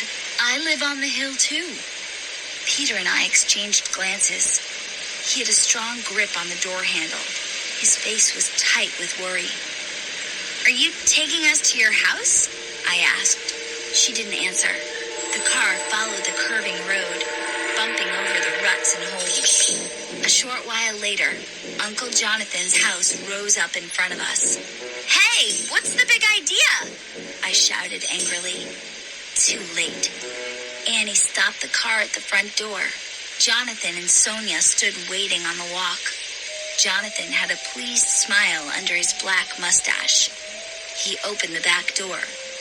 "Well, well," he said softly. "Look who has returned." Peter and I had no choice. We slid out of the car and stood facing Jonathan. My heart was racing. I couldn't speak. I knew we'd been tricked, but now what? Annie stepped out from behind the wheel. Jonathan patted her on the shoulder. "Good work, Annie," he said. "I told you we needed someone in the village, someone they trusted, just in case they tried to escape." "No problem, boss," Annie said, grinning. I don't understand," I stammered. "You will soon," Jonathan replied. He grabbed Peter by the shoulders. Sonia and Annie took me as their prisoner. They forced us into the house. "Where are you taking us?" Peter cried. "You'll recognize it," Jonathan said. "I saw you this morning. I know you've already visited my mummy museum." They pushed us up the stairs, then guided us to Jonathan's private quarters. Jonathan opened the door, and we stepped into the brightly lit mummy room. The room rang out with loud moans and groans from the 3 rows of mummy cases. It sounded like a choir of sad, tortured voices. I wanted to cover my ears. Were they suffering? Were they in pain? How could 2,000-year-old mummies be wailing and moaning in their cases? I could feel all of my muscles tighten in fright. Beside me, Peter's face had gone green. I could see that he was terrified too. "Come along," Jonathan said brightly. He led us through the aisle of mummy cases to his white room at the back. "Come along, we have work to do." Those words sent a cold shiver down my spine. "Work?" I cried in a high, shrill voice. "Why are you doing this, Jonathan? What do you want?" "I want your hair," Jonathan replied.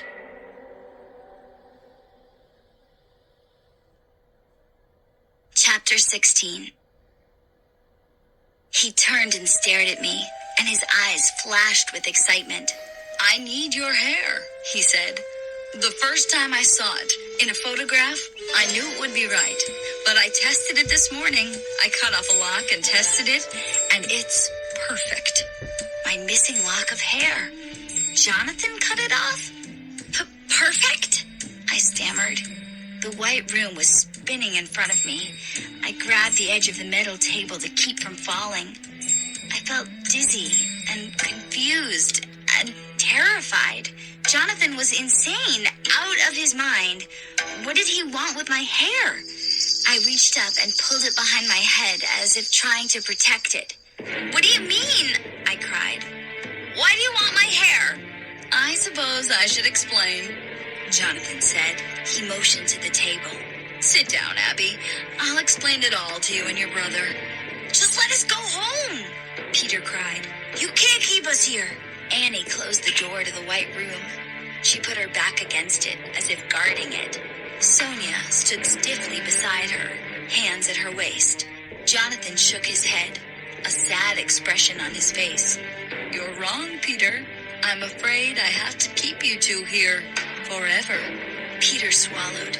That's one of your jokes, right? Jonathan turned to me. You killed my cat, Abby, he said. You saw her crumble to dust. Listen, I'm really sorry. I started. He raised a hand to silence me. Cleopatra was an ancient cat, he said. She was my cat for 2,000 years, and you saw her crumble. You and Peter saw too much, Abby.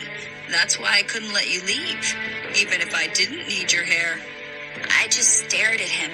Did any of this make sense? Was he totally insane? I'm not crazy, Jonathan said. Could he read my mind? He pulled out his pipe and tapped it against the table. His eyes locked onto mine. Sonia, Annie, and I don't come from your time, he said. We are ancient Egyptians. We have found the secret of immortal life. We know how to stay alive forever. That's awesome, Peter said sarcastically. Can we go home now? He started for the door, but Annie still stood in the way. You saw me in here with the mummy, didn't you, Abby? Jonathan stepped up close to me, so close I could see the tiny beads of sweat on his forehead.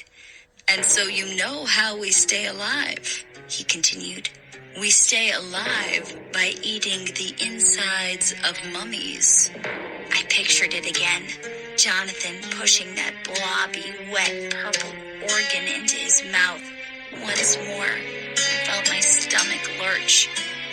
Jonathan opened a door at the back wall. He motioned for Peter and me to follow him.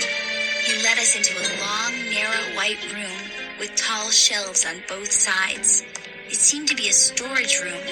As my eyes adjusted to the light, I saw mummies on the shelves. The mummies lay on their backs, 2 rows of them. Jonathan led us down the rows. I pressed my hand to my mouth. I couldn't believe what I was seeing. Their wrappings had all been opened. Their insides were half eaten. Impossible, I cried. The word burst from my throat. You can't eat their insides. In 2,000 years, their organs would all dry up. They'd be nothing but powder. A strange smile spread over Jonathan's face. 2,000 years ago, I found the secret to keeping these mummies alive, he cried. I kept them alive all these years, kept them alive so their organs would stay fresh. Down the rows, the mummies groaned and uttered sharp cries of pain. They didn't move, but the horrifying sounds rose from beneath their covered mouths.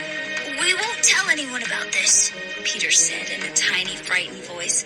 I promise, not a word. Please, let us go. Yes, we'll just go home. We won't say anything, I said. I raised my hand. I swear. You don't understand, Jonathan said softly. The mummy organs keep us alive, but we need one special ingredient to keep the organs fresh enough to eat. Can you guess what that is? My hands flew up to my hair. Oh no, I moaned. Yes, you guessed it. I need a special protein from the hair of certain people. Our supply is running low. It's so lucky you two came along. He pulled me out of the storage room and led me to the metal table. Not just any hair. It has to be straight, jet black hair with a special protein. You and your brother both have the protein I need. No, please, I said. Jonathan was surprisingly strong. He grabbed me under the arms and lifted me onto the table. You're going to grow beautiful hair for me, he said softly. Beautiful hair to keep Annie, Sonia, and me alive. I'm so sorry, Abby, but I'm going to keep you and Peter here a long time, until your hair turns gray. He pushed me down onto my back. He held me by the shoulders. Across the room, I saw Sonia raise a big pair of silvery shears, as big as gardening shears. A grim smile spread across her wide face as she came toward me, holding the shears high. And in the back room, I heard the mummy start to chant.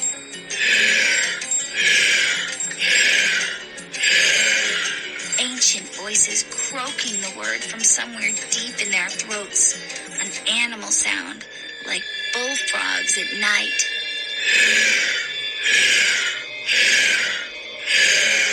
Sonia clicked the shears above me once, twice. Then she lowered them to my head. Chapter 17. No! I let out a long scream. I jerked my shoulders up, twisted hard, tried to squirm out of Jonathan's grasp, but Annie hurried over to the table to help hold me down. Let me go! You can't do this! I shrieked. Sonia clicked the heavy shears above my head. You'd better be holding still, girl, she said. Faith, you don't want to be losing an ear.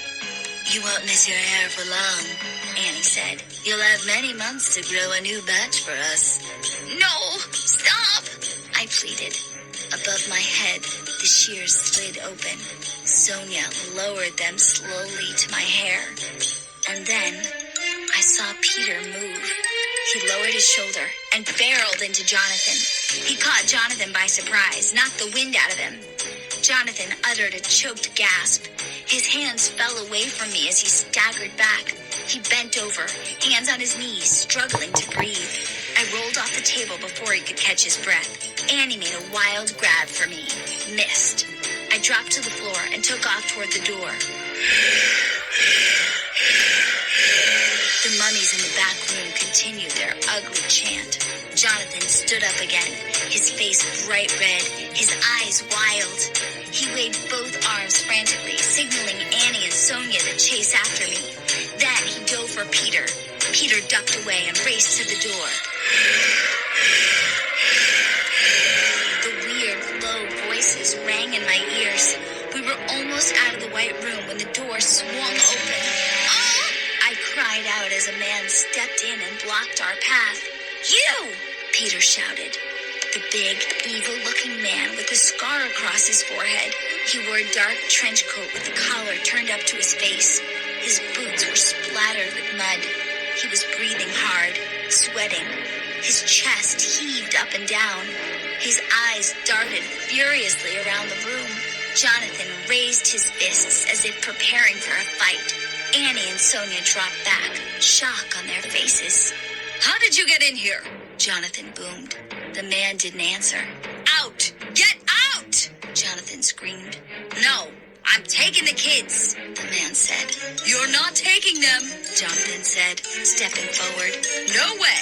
The big man stiffened his back, preparing for a fight. Peter and I were stuck between them. Why are you after us? I cried. Who are you? The man narrowed his eyes at me. I'm your Uncle Jonathan, he said. Chapter 18.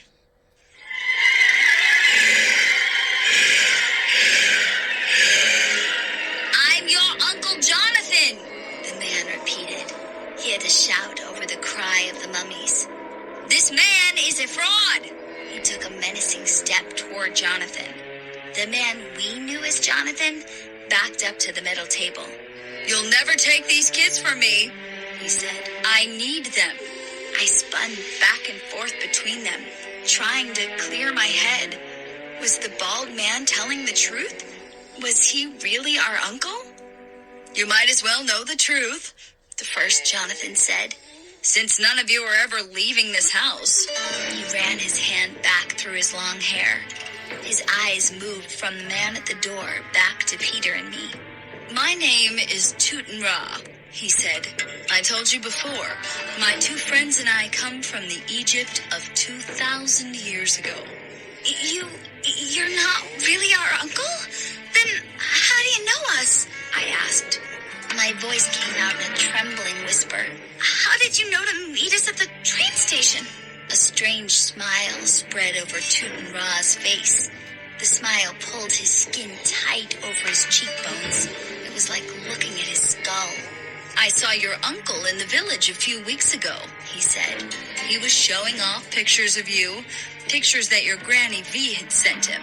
I saw your long black hair in the pictures. I almost started to drool. I knew that I needed your hair, needed it to live. Sonia nodded. She still held the shears in her hand. Yes, we needed you. Such beautiful hair. So perfect. Your uncle's house is in the village, Tooten-Ra said. On the day you two arrived, I sent Sonia there to delay him. It was easy. While she kept Jonathan busy, I picked you up in the carriage and brought you here to my house. I got to the train station and you weren't there, Jonathan said. I was frantic. I was only 20 minutes late. Someone in the village told me you were taken to the weird house up on the hill. He shook his head sadly. The village has no police, no one to help me. I've been trying to get to you ever since. Why won't they stop? I cried. Let's get out of here. Uncle Jonathan said. He put a hand on our backs and started to push Peter and me out the door. Why waste your time? You'll never get out of this house. Tooten-Ra called after us. You remember the bats, don't you, Jonathan? Jonathan stopped in the doorway. I watched your first battle with them. It wasn't pretty. Do you really want to fight them again? Tooten-Ra asked. I have them trained. When I give the signal, they will tear you to pieces. Uncle Jonathan shuddered. I could see the fear on his face. He was thinking hard, trying to come up with an escape plan. Suddenly, I had an idea. A crazy idea, but one that might just work. Run! I screamed. Chapter 19. I took off, and Jonathan and Peter followed. The mummies in the front room were chanting too.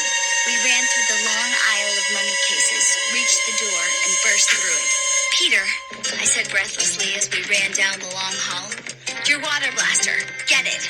Huh? He squinted at me. Are you joking? It melted Cleopatra, I said. The water, it turned her to dust. Maybe it will do the same thing to Tooten-Ra and the two women.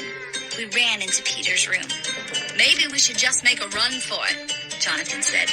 Maybe the bats won't follow us. Maybe. Tooten-Ra said they would destroy us, I said. We can't take that chance. I turned to Peter. He was frantically tossing clothes everywhere. Where's your blaster? I don't know, he cried. I can't find it. I thought I left it here on the floor. I turned to the door. Tooten-Ra would be here any second. Peter crawled under the bed. It isn't here, he cried. I can't find it. Never mind, I said, running from the room. I'll get mine. I darted into my room. Jonathan and Peter followed. The water blaster set on my bed table. Yes, I cried. I grabbed it in both hands. I lifted it off the table. Too light. I shook it. Empty, I muttered. I'd used up the whole tank on Cleopatra. I heard heavy, thudding footsteps in the hall. Tooten-Ra was just outside the door. I dove into my bathroom, spun the cold water knob on the sink. My hand shook as I struggled to fill the water gun. Water sprayed everywhere. I filled the gun almost full, ran back into the bedroom, handed it to Uncle Jonathan. Give them all a good blast, I said. Maybe I couldn't finish my sentence. Tooten-Ra burst into the room, followed by Annie and Sonia. He came rushing at us. The two women blocked the doorway. Don't get your hopes up, kids, Tooten-Ra said. You're never leaving this house. You will stay and grow your wonderful hair for me and my friends. Don't get your hopes up, Jonathan declared. He raised the water blaster, aimed it at Tooten-Ra's chest. I held my breath, waiting to see what the spray of water would do to the ancient Egyptian. But there was no spray of water. Tooten-Ra dove forward and slapped the water blaster out of Jonathan's hands. The plastic gun hit the wall and bounced onto the rug. I made a grab for it, but Crazy Annie got to it first. Tooten-Ra tackled Jonathan around the waist and dropped him to the floor. They began to wrestle, grunting and rolling around on the carpet. The two women kept their eyes on the fight, but they didn't move from the door. We were trapped. I stood there helplessly. What could I do to help Jonathan? The two men rolled around and around. They punched each other and drove their elbows into each other's chests. Jonathan fought desperately. He was twice as big as Tooten-Ra. But the ancient Egyptian had amazing strength. He pinned Jonathan's shoulders to the floor. Then he took his arm and pressed it over Jonathan's throat. Jonathan struggled to squirm out from under the Egyptian's hold, but he wasn't strong enough. Tut-Ra pressed his arm down harder. I could see that Jonathan couldn't breathe. He made horrible choking sounds, and his face turned bright purple. I couldn't bear to watch. How could I help? I knew I had to act fast. I ran back to the bathroom. A weak gurgle escaped Jonathan's throat. Then he was silent. Tut-Ra raised his arm from Jonathan's throat and sat up. He had a broad smile on his face. You lose, Jonathan, he said. Say goodbye to your niece and nephew. Chapter 20. Tut-Ra flashed Sonia and Annie a victory smile. His face was red, and his mustache was drenched with sweat. Jonathan lay still on his back, eyes closed tightly. His arms lay limply on the floor at his sides. Was he breathing? I couldn't tell. Peter stood with his hands shoved deep in his jeans pockets. He pressed his back against the wall. His eyes were wide with fright. I strode quickly from the bathroom, my eyes on Tut-Ra. He turned to me. Where were you, Abby? Did you think you could hide in the bathroom? Or were you too afraid to watch me defeat your uncle? I didn't reply. Instead, I emptied my mouth. I'd filled it up in the bathroom sink, and now I did one of my champion gold medal water spits. I spewed a hard stream of water from my mouth and sprayed the ancient Egyptian in the face. The water splashed onto his cheeks, his nose, his mustache. Then it ran down his chin onto his neck. His mouth dropped open, and he moaned. His eyes bulged. He let out a cry, but it was drowned out by a loud sizzling. It sounded like hamburgers frying on a grill. Smoke poured off Tut-Ra's face as his skin started to burn. His hair crumbled to ashes. The whole front of his face peeled off, revealing gray bone underneath. His ears fell off and dropped silently to the floor. He uttered 2 groans, the last sounds he'd ever make. His skull crumbled to powder, and then the rest of his body started falling apart, crumbling, disappearing into his clothes. In seconds, I stared at a crumpled suit of clothes, covered in black and gray ashes. 2 eyeballs rolled off the jacket collar and came to rest on the carpet. They gazed up at me blankly.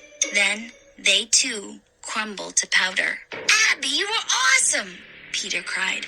"You did it!" But I knew it was too soon to celebrate. I spun around to see what Sonia and Annie would do. Would we have to fight them next? No. To my shock, their clothes lay in a heap on the bedroom floor. The 2 women had also crumbled to ashes. The ashes formed small pyramids on top of their clothes. All 3 of them must have been connected somehow, I said. They shared a life force or something. Or something, A voice repeated from the floor. Tut-Ra? Had he come back to life? I gasped and turned to the sound and saw Uncle Jonathan struggling to sit up. He shook his bald head, blinking his eyes. I think I'm alive, he said groggily. And then he saw the crumpled clothes, the piles of ashes. He squinted at me. Abby? They're gone, I said. Please, let's get out of this creepy place. Peter and I helped pull Jonathan to his feet. We stepped around the 2 ash pyramids and hurried into the hall. Which way? Jonathan asked, gazing in one direction, then the other. We'll have to walk down the hill. I parked my car at the bottom and... Wait, I cried. One more thing. We're forgetting the mummies. I turned and started to jog toward Tut-Ra's private quarters. Peter and Jonathan followed. He kept the mummies alive all these years, I said. They've been moaning and groaning in pain. What do we do with them now? I pulled open the door and burst into the huge mummy chamber. Pale sunlight from the tall windows poured over the rows of mummy cases. I stopped. and listened for their sighs and groans. No, silence. The room stood silent and still. I turned to Peter and Jonathan. Their life force must have been connected to Tutankhamun too, I said. After 2,000 years, these ancient mummies are finally at rest. I couldn't resist. I walked up to the nearest mummy case. I leaned over the side and peered down at the mummy. Its arms were crossed. Its coverings were ragged and stained. Leaning farther, I stared into its hidden face, and its hand shot up and grabbed my arms and tugged me down on top of it. Chapter 21. I was too shocked and terrified to scream. I felt its dry, bony arms wrap around my waist. I could smell the mold and mildew from thousands of years ago. So strong and sour, I choked. I struggled to twist out of its grip. Holding onto me tightly, it pulled itself up. It raised its head and uttered a hoarse whisper in my ear. Thank you. Thank you. Then I felt the strength fade from its body. It sank back into the case with a final sigh. Its arms fell limply to its sides. My whole body shook and itched from its dry, scratchy touch. Choking on the foul odor, I gripped the sides of the case with both hands and pushed myself out. Peter and Jonathan grabbed my shoulders and stood me on my feet. "Are you okay?" Jonathan asked. I nodded. "He said thank you," I told him. "He only wanted to thank me for letting him die." "Now can we go home?" Peter asked. "I want to go somewhere boring." The next day at the Cranford train station, Jonathan apologized 1,000 times. "I'm so sorry I wasn't there to meet you when you arrived," he said. "I'm so sorry you had to have such a horrifying time." "I can't even tell my friends about it," Peter said. "Who would believe it?" "Well, we had an adventure we'll never forget," I said. "Awesome, Abby," Peter said, rolling his eyes. "Always look on the bright side." Jonathan helped us hoist our bags into the train car. "At least you're both safe and sound," he said. He hugged us both. "Please give my warmest regards to Granny V," he said. "I hope she's okay." "Me too," I murmured. The train started to move. Jonathan ran down the aisle and jumped off. He waved to us from the platform as we rolled past. Peter and I settled back into our seats. It was going to be a long train trip back to Boston, but we'd never been happier to go home.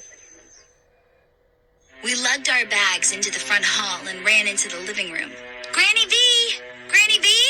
Upstairs!" she called. Her voice sounded light, weak. We found her tucked in bed. "You're back," she whispered. She pulled herself to a sitting position. I tried not to show how upset I was, but Granny V looked so weak and frail and tired. All the life had faded from her eyes. Her arms were as thin as toothpicks, and her face was as pale as flour. She squeezed my hand. Peter and I hugged her and kissed her. Our greetings seemed to tire her. She slumped back onto the pillow. "I see you staring at me," she said with a thin smile. "Well, I guess I can't hide the truth from you two. I'm not doing well. Not doing well at all." "We'll help you," Peter said. "We'll help you get better." I started to pull her up. "Don't worry, Granny V," I said. "I brought something home with me to make you feel better." Peter took one hand and I took the other. We guided her out of the bedroom. "Where are you taking me?" Granny V asked. "You'll see," I said. "Come sit down." "You're being very mysterious," Granny V said. "Don't ask questions," I said. We sat her down at the kitchen table. I unpacked the parcel I brought from the village. I brought it to the table and started to unwrap the paper around it. "What is it?" Granny V asked. She sniffed the air. "Oh, what a strong smell." I spread out the paper and set it down in front of her. She gazed at it, blinking hard. "What is that, Abby? Some kind of liver?" She made a face. "I don't like the smell of it." "Don't pay attention to the smell," I said. I picked it up and put it in her hand. "Just eat a nice chunk. It will do you a world of good. But what is it? Granny V demanded. I'll tell you after you eat a piece, I said. Go ahead. I pushed it into her mouth. I promise, Granny V, you're going to be around for a long, long time.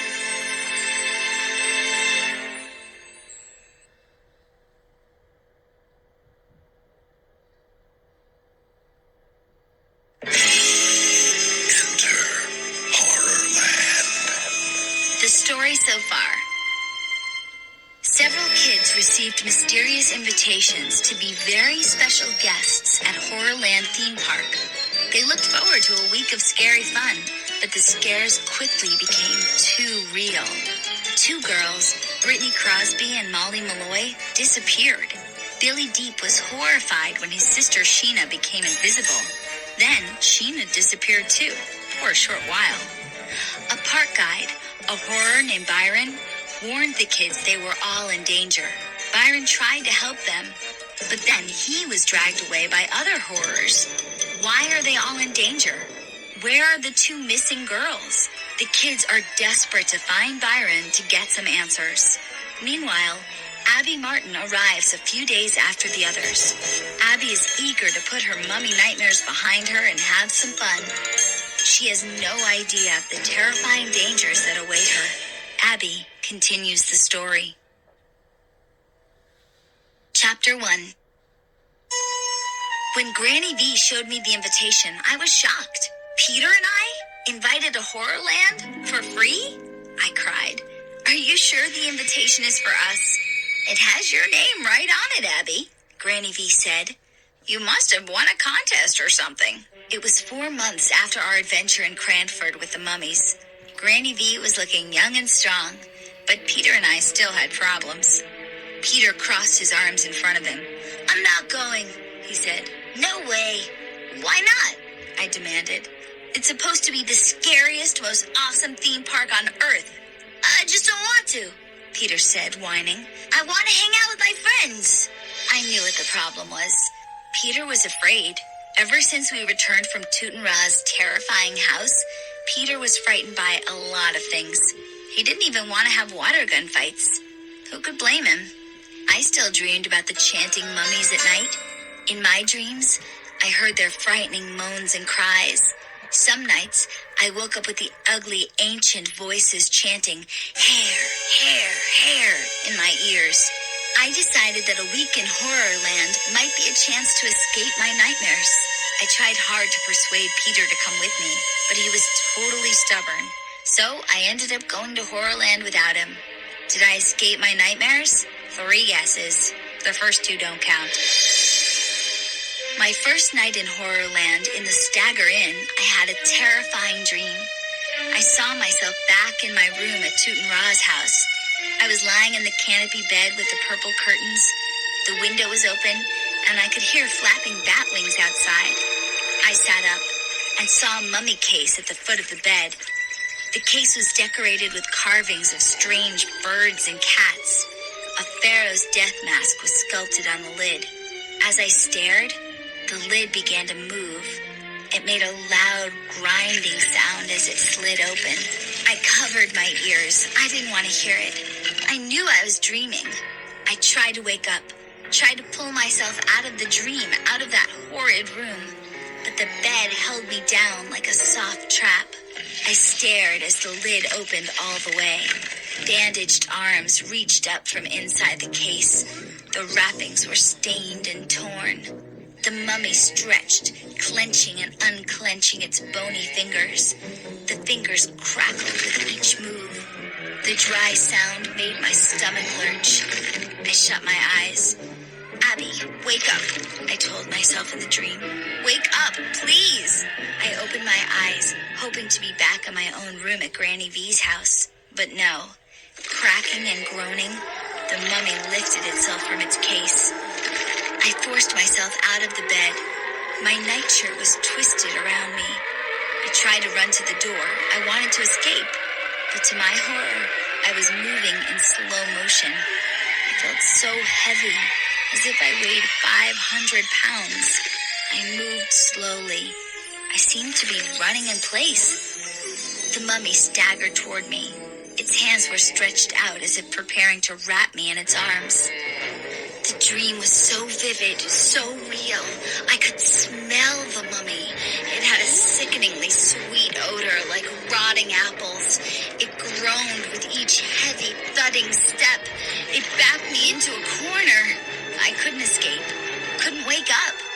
It reached out, raised one bony, ragged arm, reached up, and I felt its dry, paw-like hand scrape my throat. Oh, sick. It rubbed its fingers over my cheek.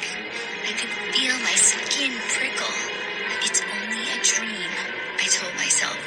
So why did the touch of the mummy's hand on my face feel so real? I woke up, screaming. I was flat on my back. My whole body trembled. My mouth was dry. I struggled to slow my breathing down to normal. Why could I still feel the mummy's dry touch? Blinking in the dark hotel room, it took me so long to realize that the window curtain was blowing over my face. I sat up, pushed the curtain away. I started to feel a little better. Just a window curtain. No need to panic, Abby. You had a bad dream and a curtain touched your face. No biggie, right? I lowered my feet to the floor. Still feeling shaky, I started to stand up. I lowered my eyes and gasped. Were those footprints on the carpet? Yes, muddy footprints from the door to my bed. And what was that on the floor? I bent and picked it up. I raised it close to see it in the dim light. A strip of stained yellow gauze. I shuddered. Someone had been in my room. Someone was playing a mean joke. Did someone know about my mummy nightmares? I gazed at the muddy footprints. Who would try to scare me like this? Was this supposed to be part of the Horrorland fun? I stood up and straightened my nightshirt. I took a deep breath and heard thudding footsteps out in the hall. And then a pounding knock on my door. The mummy had returned. Chapter 2. Cut it out, Abby, I scolded myself. Don't get crazy. I stepped to the door. Who is it? I called. I'm in the next room. A boy's voice. Are you okay? I heard you scream. I can't believe you heard that. I pulled open the door and stared at a boy about my age. He was big and tall, maybe a foot taller than me. He had short black hair, sort of a bulldog face, big brown eyes. He was barefoot. He had a long t-shirt pulled down over pajama bottoms. I woke up when I heard you scream, he said. I thought... I'm okay, I told him. Guess I was having a nightmare. He said his name was Michael Monroe, and he was a very special guest, too. We started talking, standing in the doorway. He said he was happy to get away from home and come to Horrorland. He said he had a weird year at school. I had a weird year, too, I said. I had the sudden urge to tell him about the mummies and everything, but I stopped myself. I knew he wouldn't believe it. He'd just think I was crazy. He came in and we sat down on the little couch by my window. Do kids call you Mike or Michael? I asked. Well, neither. The kids back home call me Monster. I laughed. They call you Monster because... I guess because I'm such a big dude, and sometimes I lose it. You know, get angry. He blushed. I used to like that nickname, he said. But I had a thing with some real monsters. Now I hate that name. Real monsters? Was he joking? Maybe we both had the same kind of frightening year, I thought. I liked him. He was kind of cute and easy to talk to. Are you into sports? I asked. Wrestling or football? Michael shrugged. Not really. I'm on the wrestling team, but actually, I'm kind of a techie. I'm into computers and stuff. He scratched his short, spiky hair. What's up with this hotel? He asked. My cell phone won't work, and there's no internet connection. I feel like a prisoner. I just got here yesterday, I said. I didn't try to call anyone. I thought of Granny V. She'd be worried if I didn't call her today. It's like they don't want us to talk to anyone in the outside world, Michael said. Or am I just being paranoid? You're being paranoid, I said. We both laughed. We talked for another hour. I felt like I'd made a new friend. Later, after breakfast, we met up to explore the park. It was only 10 o'clock, but people were starting to pour in. What a beautiful day, I exclaimed. I was feeling good. Last night's nightmare had faded into the past. The sun was still climbing through a clear blue sky. The air was warm and fresh. Kids were laughing and running ahead of their parents, eager to see everything. A long line of people was waiting at a breakfast food cart in the middle of Zombie Plaza. The cart was called Awful Waffle, and the horror working there was serving waffles shaped like fat cockroaches. Want that with skin rash syrup? He asked a kid. We squeeze it from poison ivy plants. He poured the syrup. I could see little black things swimming in it. Yum. Did you meet any other very special guests? Michael asked. I shook my head. Not yet.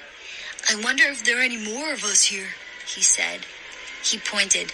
Hey, look, some cool rides. Let's do it. I started to follow him. He was so tall and took such long strides, it was hard to keep up. I stopped when I saw a game booth at the edge of the plaza. I uttered a sharp cry. I felt the back of my neck tighten as I stared at it. The Mummy's Tummy. That's what the game was called. The Mummy's Tummy. In big black Egyptian-style letters. Huh? My mouth dropped open. I just stood there, gaping at it, and watched kids step up to a giant mummy. The mummy was at least 8 feet tall, standing with its legs wide apart, arms crossed over its chest. Ragged gauze fluttered in the soft morning breeze. When they got to the front of the line, kids reached a hand into the mummy's belly and pulled out prizes. My whole body shuddered. How can this be? I guess Michael saw that I was freaked. Abby, what's up? He asked. What's wrong? I shook my head as if trying to shake away what I was seeing. Nothing, I stammered. I can't explain. First, the mummy footprints and gauze on my floor last night. Now this mummy game? It can't all be a coincidence. Michael grabbed my hand and pulled me up to the giant mummy. He was so strong I couldn't pull back. What's scary about this thing? Michael asked. Abby, you're shaking. Just a chill, I guess, I said. I tried not to stare at the big hole in the mummy's belly. Look, nothing scary about it, Michael said. He made a fist, then shoved his hand deep into the opening in the mummy's stomach. He turned to me. See? He said. No problem. But then, his expression changed. Hey! He shouted. His eyes bulged. His mouth dropped open. My hand! He cried, struggling to pull out his hand. Michael shut his eyes and let out a shriek of pain and horror. Chapter 3. I let out a cry and staggered back from the mummy. A grin spread over Michael's face. He slid his hand out. Just goofing, he said. He let out a big laugh. I forced a smile, but I didn't exactly feel like laughing. Why is this thing here? It couldn't have been set up in the middle of the park just to scare me, could it? We walked past the mummy. Wow, it's all like ancient Egypt back here, Michael said, gazing around. I saw a yellow pyramid rising over a patch of sand. A giant sphinx statue guarded an ancient-looking temple. I grabbed Michael's arm and tried to tug him in the other direction. Let's get out of here, I said. I want to see the werewolf petting zoo and... No, wait. He slid out of my grasp. He pointed. Check it out. An Egyptian roller coaster. And the cars are mummy cases. It looks totally awesome. He jogged over to it. I just wanted to run. I'd seen enough mummy cases to last my whole life. But what could I do? I followed him. The coaster was called the Annihilator. Kids were running to get on the ride. They lay on their backs in the mummy cases, 1 kid per case. Then the cases rolled up the tracks, slowly at first, up, up, a steep climb. At the top, the car spun around a tall yellow pyramid and whipped down, then up, twisting and turning, faster and faster. Wild screams rang out from the cases as they whipped and spun around the giant pyramid. I couldn't see the riders, but it sounded like they were having good, scary fun. Let's do it, Michael said, jumping up and down like a little kid. No, really, I started to protest. I held my ears to shut out the screams of the kids above us, and when I did, I heard the moans and cries of pain of Toot and Ra's real mummies in their cases. I put my hands down. Michael pulled me toward the ride. Before I knew it, he was pushing me into a mummy case. I took a deep breath and slid in. I settled onto my back and grabbed the safety handles at the sides. The tall yellow pyramid cast a deep shadow over me. I heard kids screaming and laughing. I can do this, I told myself out loud. I can do this ride. I am not going to be scared for the rest of my life. With a hard rumble, my case started to move. The bottom vibrated as I began the slow trip up to the top. My feet were tilted up. My head slanted down. I could feel the blood rushing to my face.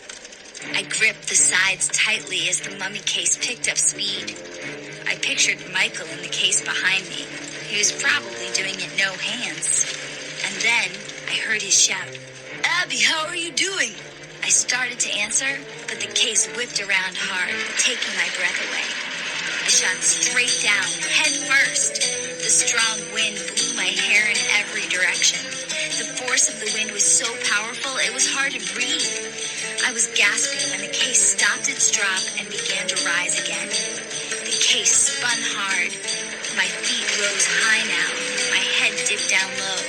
I gripped the side handles. We climbed higher, higher. I felt the warm sun on my face. The blue sky looked close enough to touch. Higher. And then I let out a sharp cry as my case started to tilt. Was this part of the ride? The mummy case was rolling over. It was turning upside down. No! I uttered a frightened cry. It turned onto its side. It was going to roll over and dump me out. The safety belt. Did I forget to strap it on? There has to be a safety belt. I let go of one side and began frantically searching underneath me. My hand pawed the bottom of the case. No safety belt? Nothing to hold me in. Nothing. With a loud squeak, the car flipped upside down. I could see the ground miles below. I hung there upside down for a second or two, and then my hands slipped off the handles, and I started to fall. Chapter 4. I heard a loud snap, and I felt something wrap around my chest and waist. Safety bars! Steel safety bars snapped over me and held me tightly in the case. I was too shocked to laugh or cry out, too shocked to breathe. I heard kids screaming all around me. They just had the scare of their lives too. Slowly, my mummy case tilted right side up. I let out a long sigh. I was gripping the safety bar so hard my hands ached. The case rolled slowly back to the ground. 2 tall horrors dressed in green and purple costumes appeared. All the park workers were called horrors. They helped lift me out and stand me back on my feet. How was it? One horror asked. Are you going to ride it again? I don't think so, I said. He looked disappointed. I took a few wobbly steps. My legs felt shaky. My heart was still pounding. A few seconds later, Michael came running over, a big grin on his face. Awesome, right? He cried. I really thought I was going to fall out. Ready to do it again? I squinted at him. You're joking, right? He laughed. Abby, how'd you get to be such a scaredy cat? He didn't wait for an answer. I'll do anything, you know? Guess that's why my friends call me Monster. Well, Monster, I want to go back to Stagger Inn, I said. Get myself together, maybe have some lunch. He nodded. No problem. Actually, I want to try my laptop again. There's gotta be a way to get online. We started walking toward the hotel. The park was jammed with people. The sun beat down. I realized I was sweating. I looked for a cart selling cold drinks. We passed a purple and green cart with flat pieces of meat piled up on the front. On the side of the cart, a sign read, "Frosted pig pieces, chocolate, strawberry, vanilla." Gross. No one was standing in line for those tasty items. Two headless men walked by in gray business suits. They held their heads in front of them in both hands. The heads were singing, "Don't worry, be happy." Michael and I both laughed at that. We stopped as a tall horror stepped in front of us.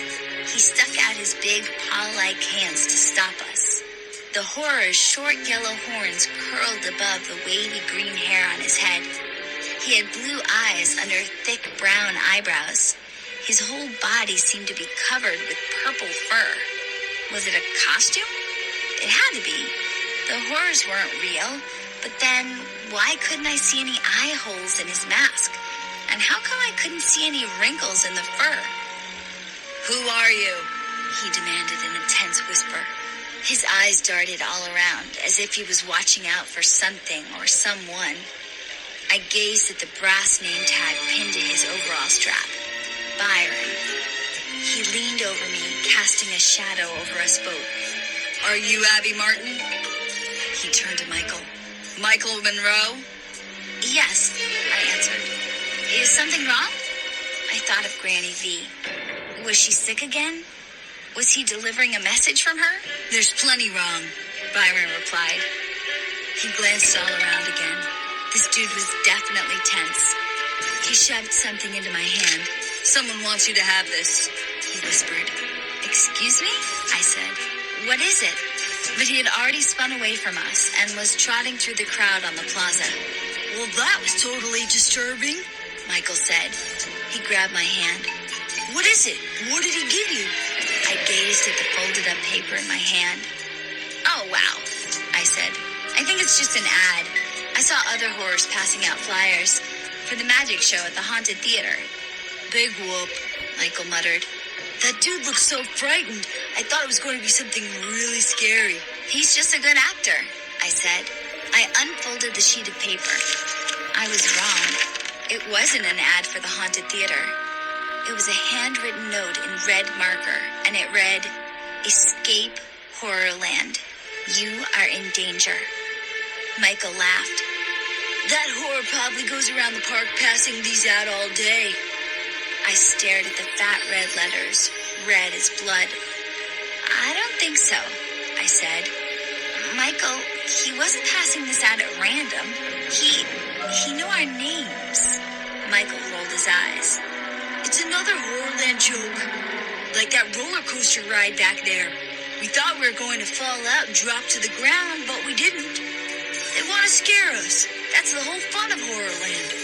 I thought hard. I'm not so sure. And then I saw Byron across the plaza. I grabbed Michael's sleeve and pointed. "There he is. Come on. Let's make him tell us what this note is about." I gripped the note tightly in my right hand, and we started to run. We almost crashed into two women pushing baby strollers. Then we got trapped in the middle of a group of teenagers heading to the games arcade. We were both breathing hard by the time we caught up to him. The tall horror had his back to us. He was straightening the straps on his overalls as he gave directions to a family. "Byron!" I called. He spun around, and Michael and I both gasped. Chapter 5. The horror blinked at us in surprise. Beneath his horns, he had yellow, spiky hair. He stared at us with one green eye and one brown eye. He wasn't Byron. I squinted at his name tag, Cody. "Oh, wow, sorry," I muttered. "I thought you were someone else," Michael said. "That happens to me a lot," Cody said. "But you can always recognize me by the dimples in my cheeks. No one has dimples like these. I made them myself with a power drill." He laughed. I stared hard, but I didn't even see any dimples. I guessed it was his little joke. He lowered his weird-colored eyes to the sheet of paper. "What's that?" he asked. He didn't wait for an answer. He grabbed it from my hand and quickly read it. I saw his expression change. His smile faded as he read it again. He squinted at it, studying it for a long time. Then he laughed. You two didn't believe this dumb warning, did you? He asked. Well, I started. It's one of our joke messages, he said. You know, nothing is real at Horrorland. He gave us a wave of his paw. Have fun, guys. Don't get too scared. Ha ha! He started to walk away. Hey, can we have that paper back? Michael called. Cody turned and shrugged his big furry shoulders. I think I'll keep it. You know, pass it on to some other sucker. He laughed again. We horrors pass these things out all day long. Part of our job. Gotta keep it scary, you know? He turned and hurried away. Michael and I stared at each other. Well, that was disturbing, I said. I told you, Michael said. I told you it was just a joke. I groaned. Are you kidding me? Michael, that horror was totally lying. Didn't you hear that phony laugh? Michael shrugged. I believed him, Abby. Why would someone send us a threat like that? We just got here. Why would someone want us out? We were invited. Of course, I didn't have answers to those questions. Michael and I discussed the warning note all the way back to Stagger Inn. As we walked, we passed groups of kids and dozens of families, all laughing and having fun. None of them seemed afraid. I didn't see any of them carrying handwritten messages in red ink. See you later, I told Michael. I took the dark, creaky elevator up to my room. The elevator was ice cold. Frightening organ music played as it climbed. And I shared the elevator with a skeleton who was leaning against the back wall, holding a suitcase. I stepped into my room and found my cell phone on the nightstand. I picked it up. I started to call Granny V. Silence. No bars. No network here. Weird, I muttered. I set it back down, started to the closet, and spotted something on the desk. A folded up sheet of white paper. My breath caught in my throat. I hurried over to it and picked it up. My hands trembled as I struggled to unfold it. Another threat! Chapter 6. No, wait. My eyes glanced over the page. There were bats with red eyes all around the margins. Did someone know how much I hated bats? No, it was an invitation. To lunch. I read it carefully. Come meet all the very special guests at the Vampire Cafe. All blood types are welcome. Get the 411 at a meeting afterwards, unless you're feeling drained. There was a little square map at the bottom of the page. I saw that the Vampire Cafe was in the Vampire State Building. Sounded like fun, and I was eager to meet the others. Mainly, I was curious. I wanted to ask them why they were picked as very special guests. I glanced at my watch. Almost lunchtime. I hurried into the bathroom to get ready. My long hair had been blown in every direction by that roller coaster ride. It was a tangled mess. I grabbed my hairbrush. Huh? No mirror in the bathroom? That's totally weird, I thought. I moved back into the bedroom and searched around. No dresser mirror, no wall mirror. I pulled open the closets. No mirrors on the closet doors. A hotel room without a single mirror? Shaking my head, I walked to the window. I could see my reflection just a little bit in the glass. I brushed my hair as best I could, then changed into a fresh t-shirt and shorts. I grabbed the invitation and headed out the door. I heard flapping bat wings as I stepped into the Vampire Cafe. Abby, don't freak, I told myself. I took a deep breath. The bats aren't real here. Nothing is real. I stepped up to the hostess. The room was so dark I could barely see her. She raised a candle and smiled at me in the flickering light. She was very pale, with black lips and heavy black eyeliner around her eyes. She wore a long black dress and a black cape that brushed the floor as she stepped forward. Welcome, she said softly. we keep it very dark because the vampires burn up in bright light, and I hate when that happens. I like your eye makeup, I said. She squinted at me. I don't wear makeup. The flapping bat wings grew louder. They sounded as if they were right overhead. I knew it was just sound effects, but I still felt a chill.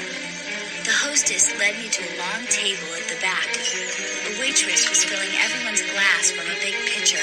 The drink was red and thick, like blood. We only serve it warm, she told me. More nourishing that way, don't you think? Before I could answer, a boy jumped up and started introducing everyone around the table. It was hard to remember all the names. I sat down next to a pretty girl with straight brown hair named Carly Beth.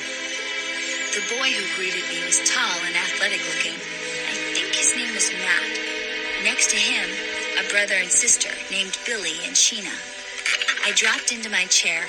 The waitress filled my glass. I tasted it. Tomato juice. Against the far wall, I saw a tree. Fake, I guessed. And hanging from the branches of the tree were dozens of bats. I hope they were fakes too. I waved to Michael. He sat at the other end of the long table next to a boy whose name I think was Robbie.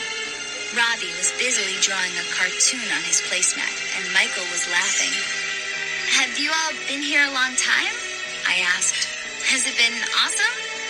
Definitely not awesome, Matt replied. We've had some problems. I was telling Matt what Sabrina and I overheard, Carly Beth said. She leaned closer so everyone could hear her over the noise of the restaurant. We heard these two whores talking, Carly Beth said.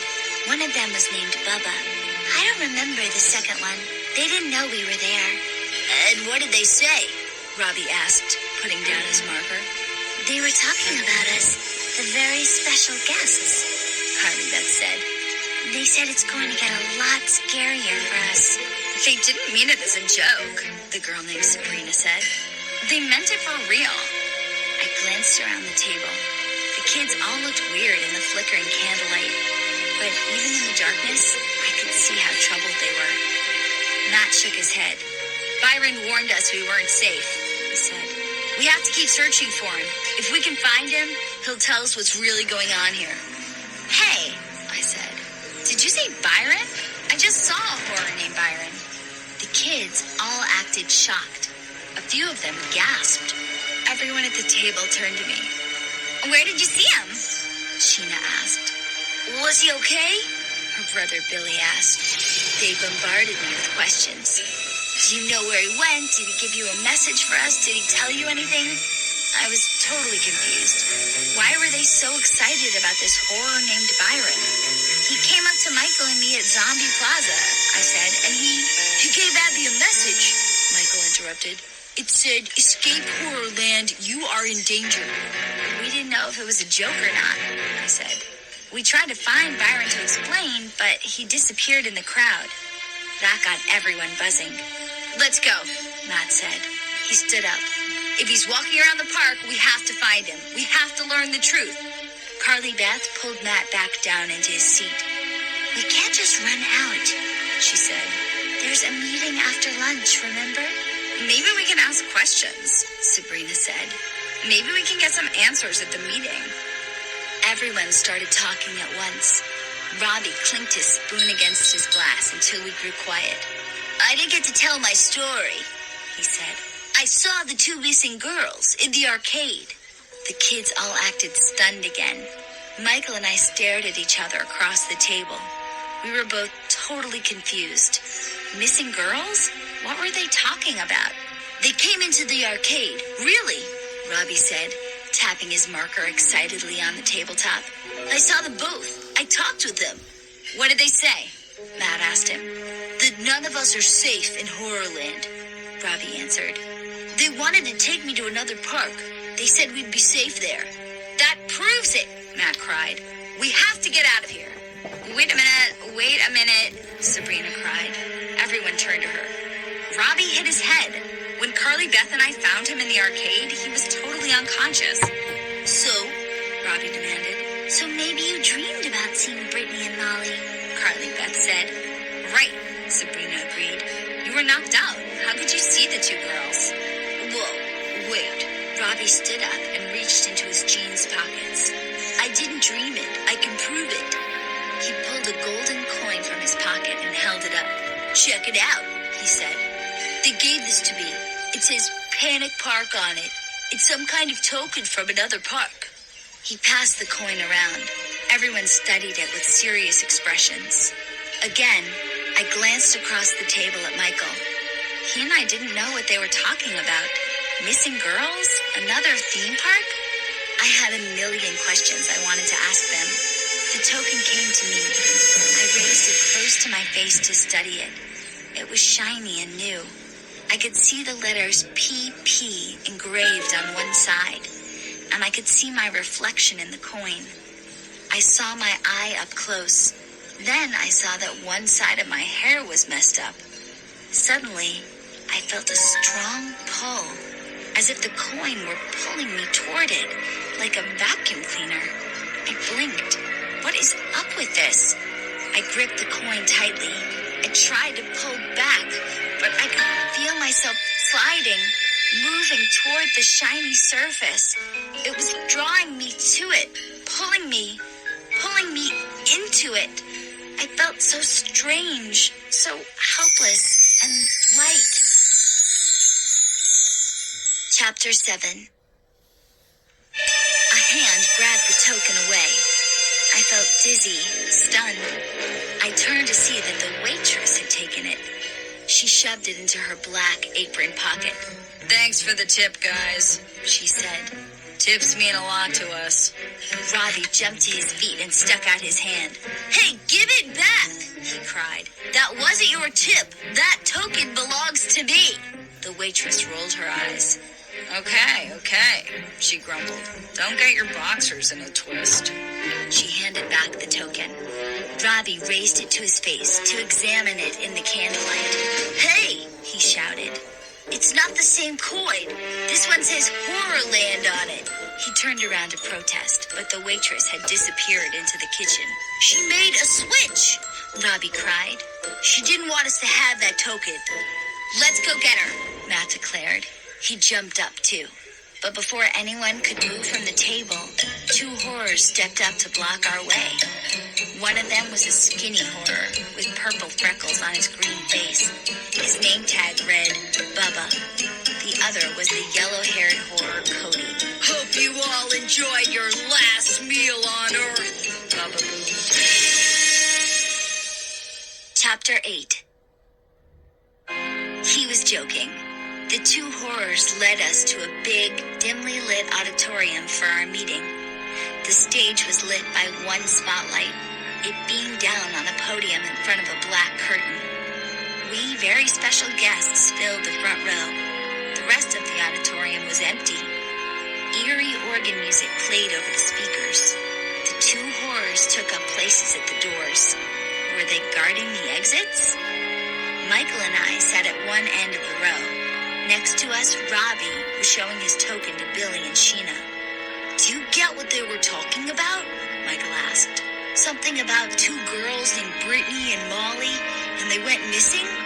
Before I could answer, a smiling horror walked across the stage and stepped into the spotlight. He was very thin and frail looking.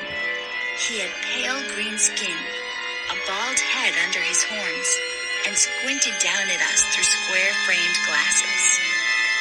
"My name is Ned," he said in a squeaky old man's voice. "We're so happy to have you all in our park. We invited you as very special guests for a reason. We want you to go home and tell all your friends how much good, scary fun you had at Horrorland, and tell them to come visit us too." "But someone is really trying to scare us," Matt shouted from his seat.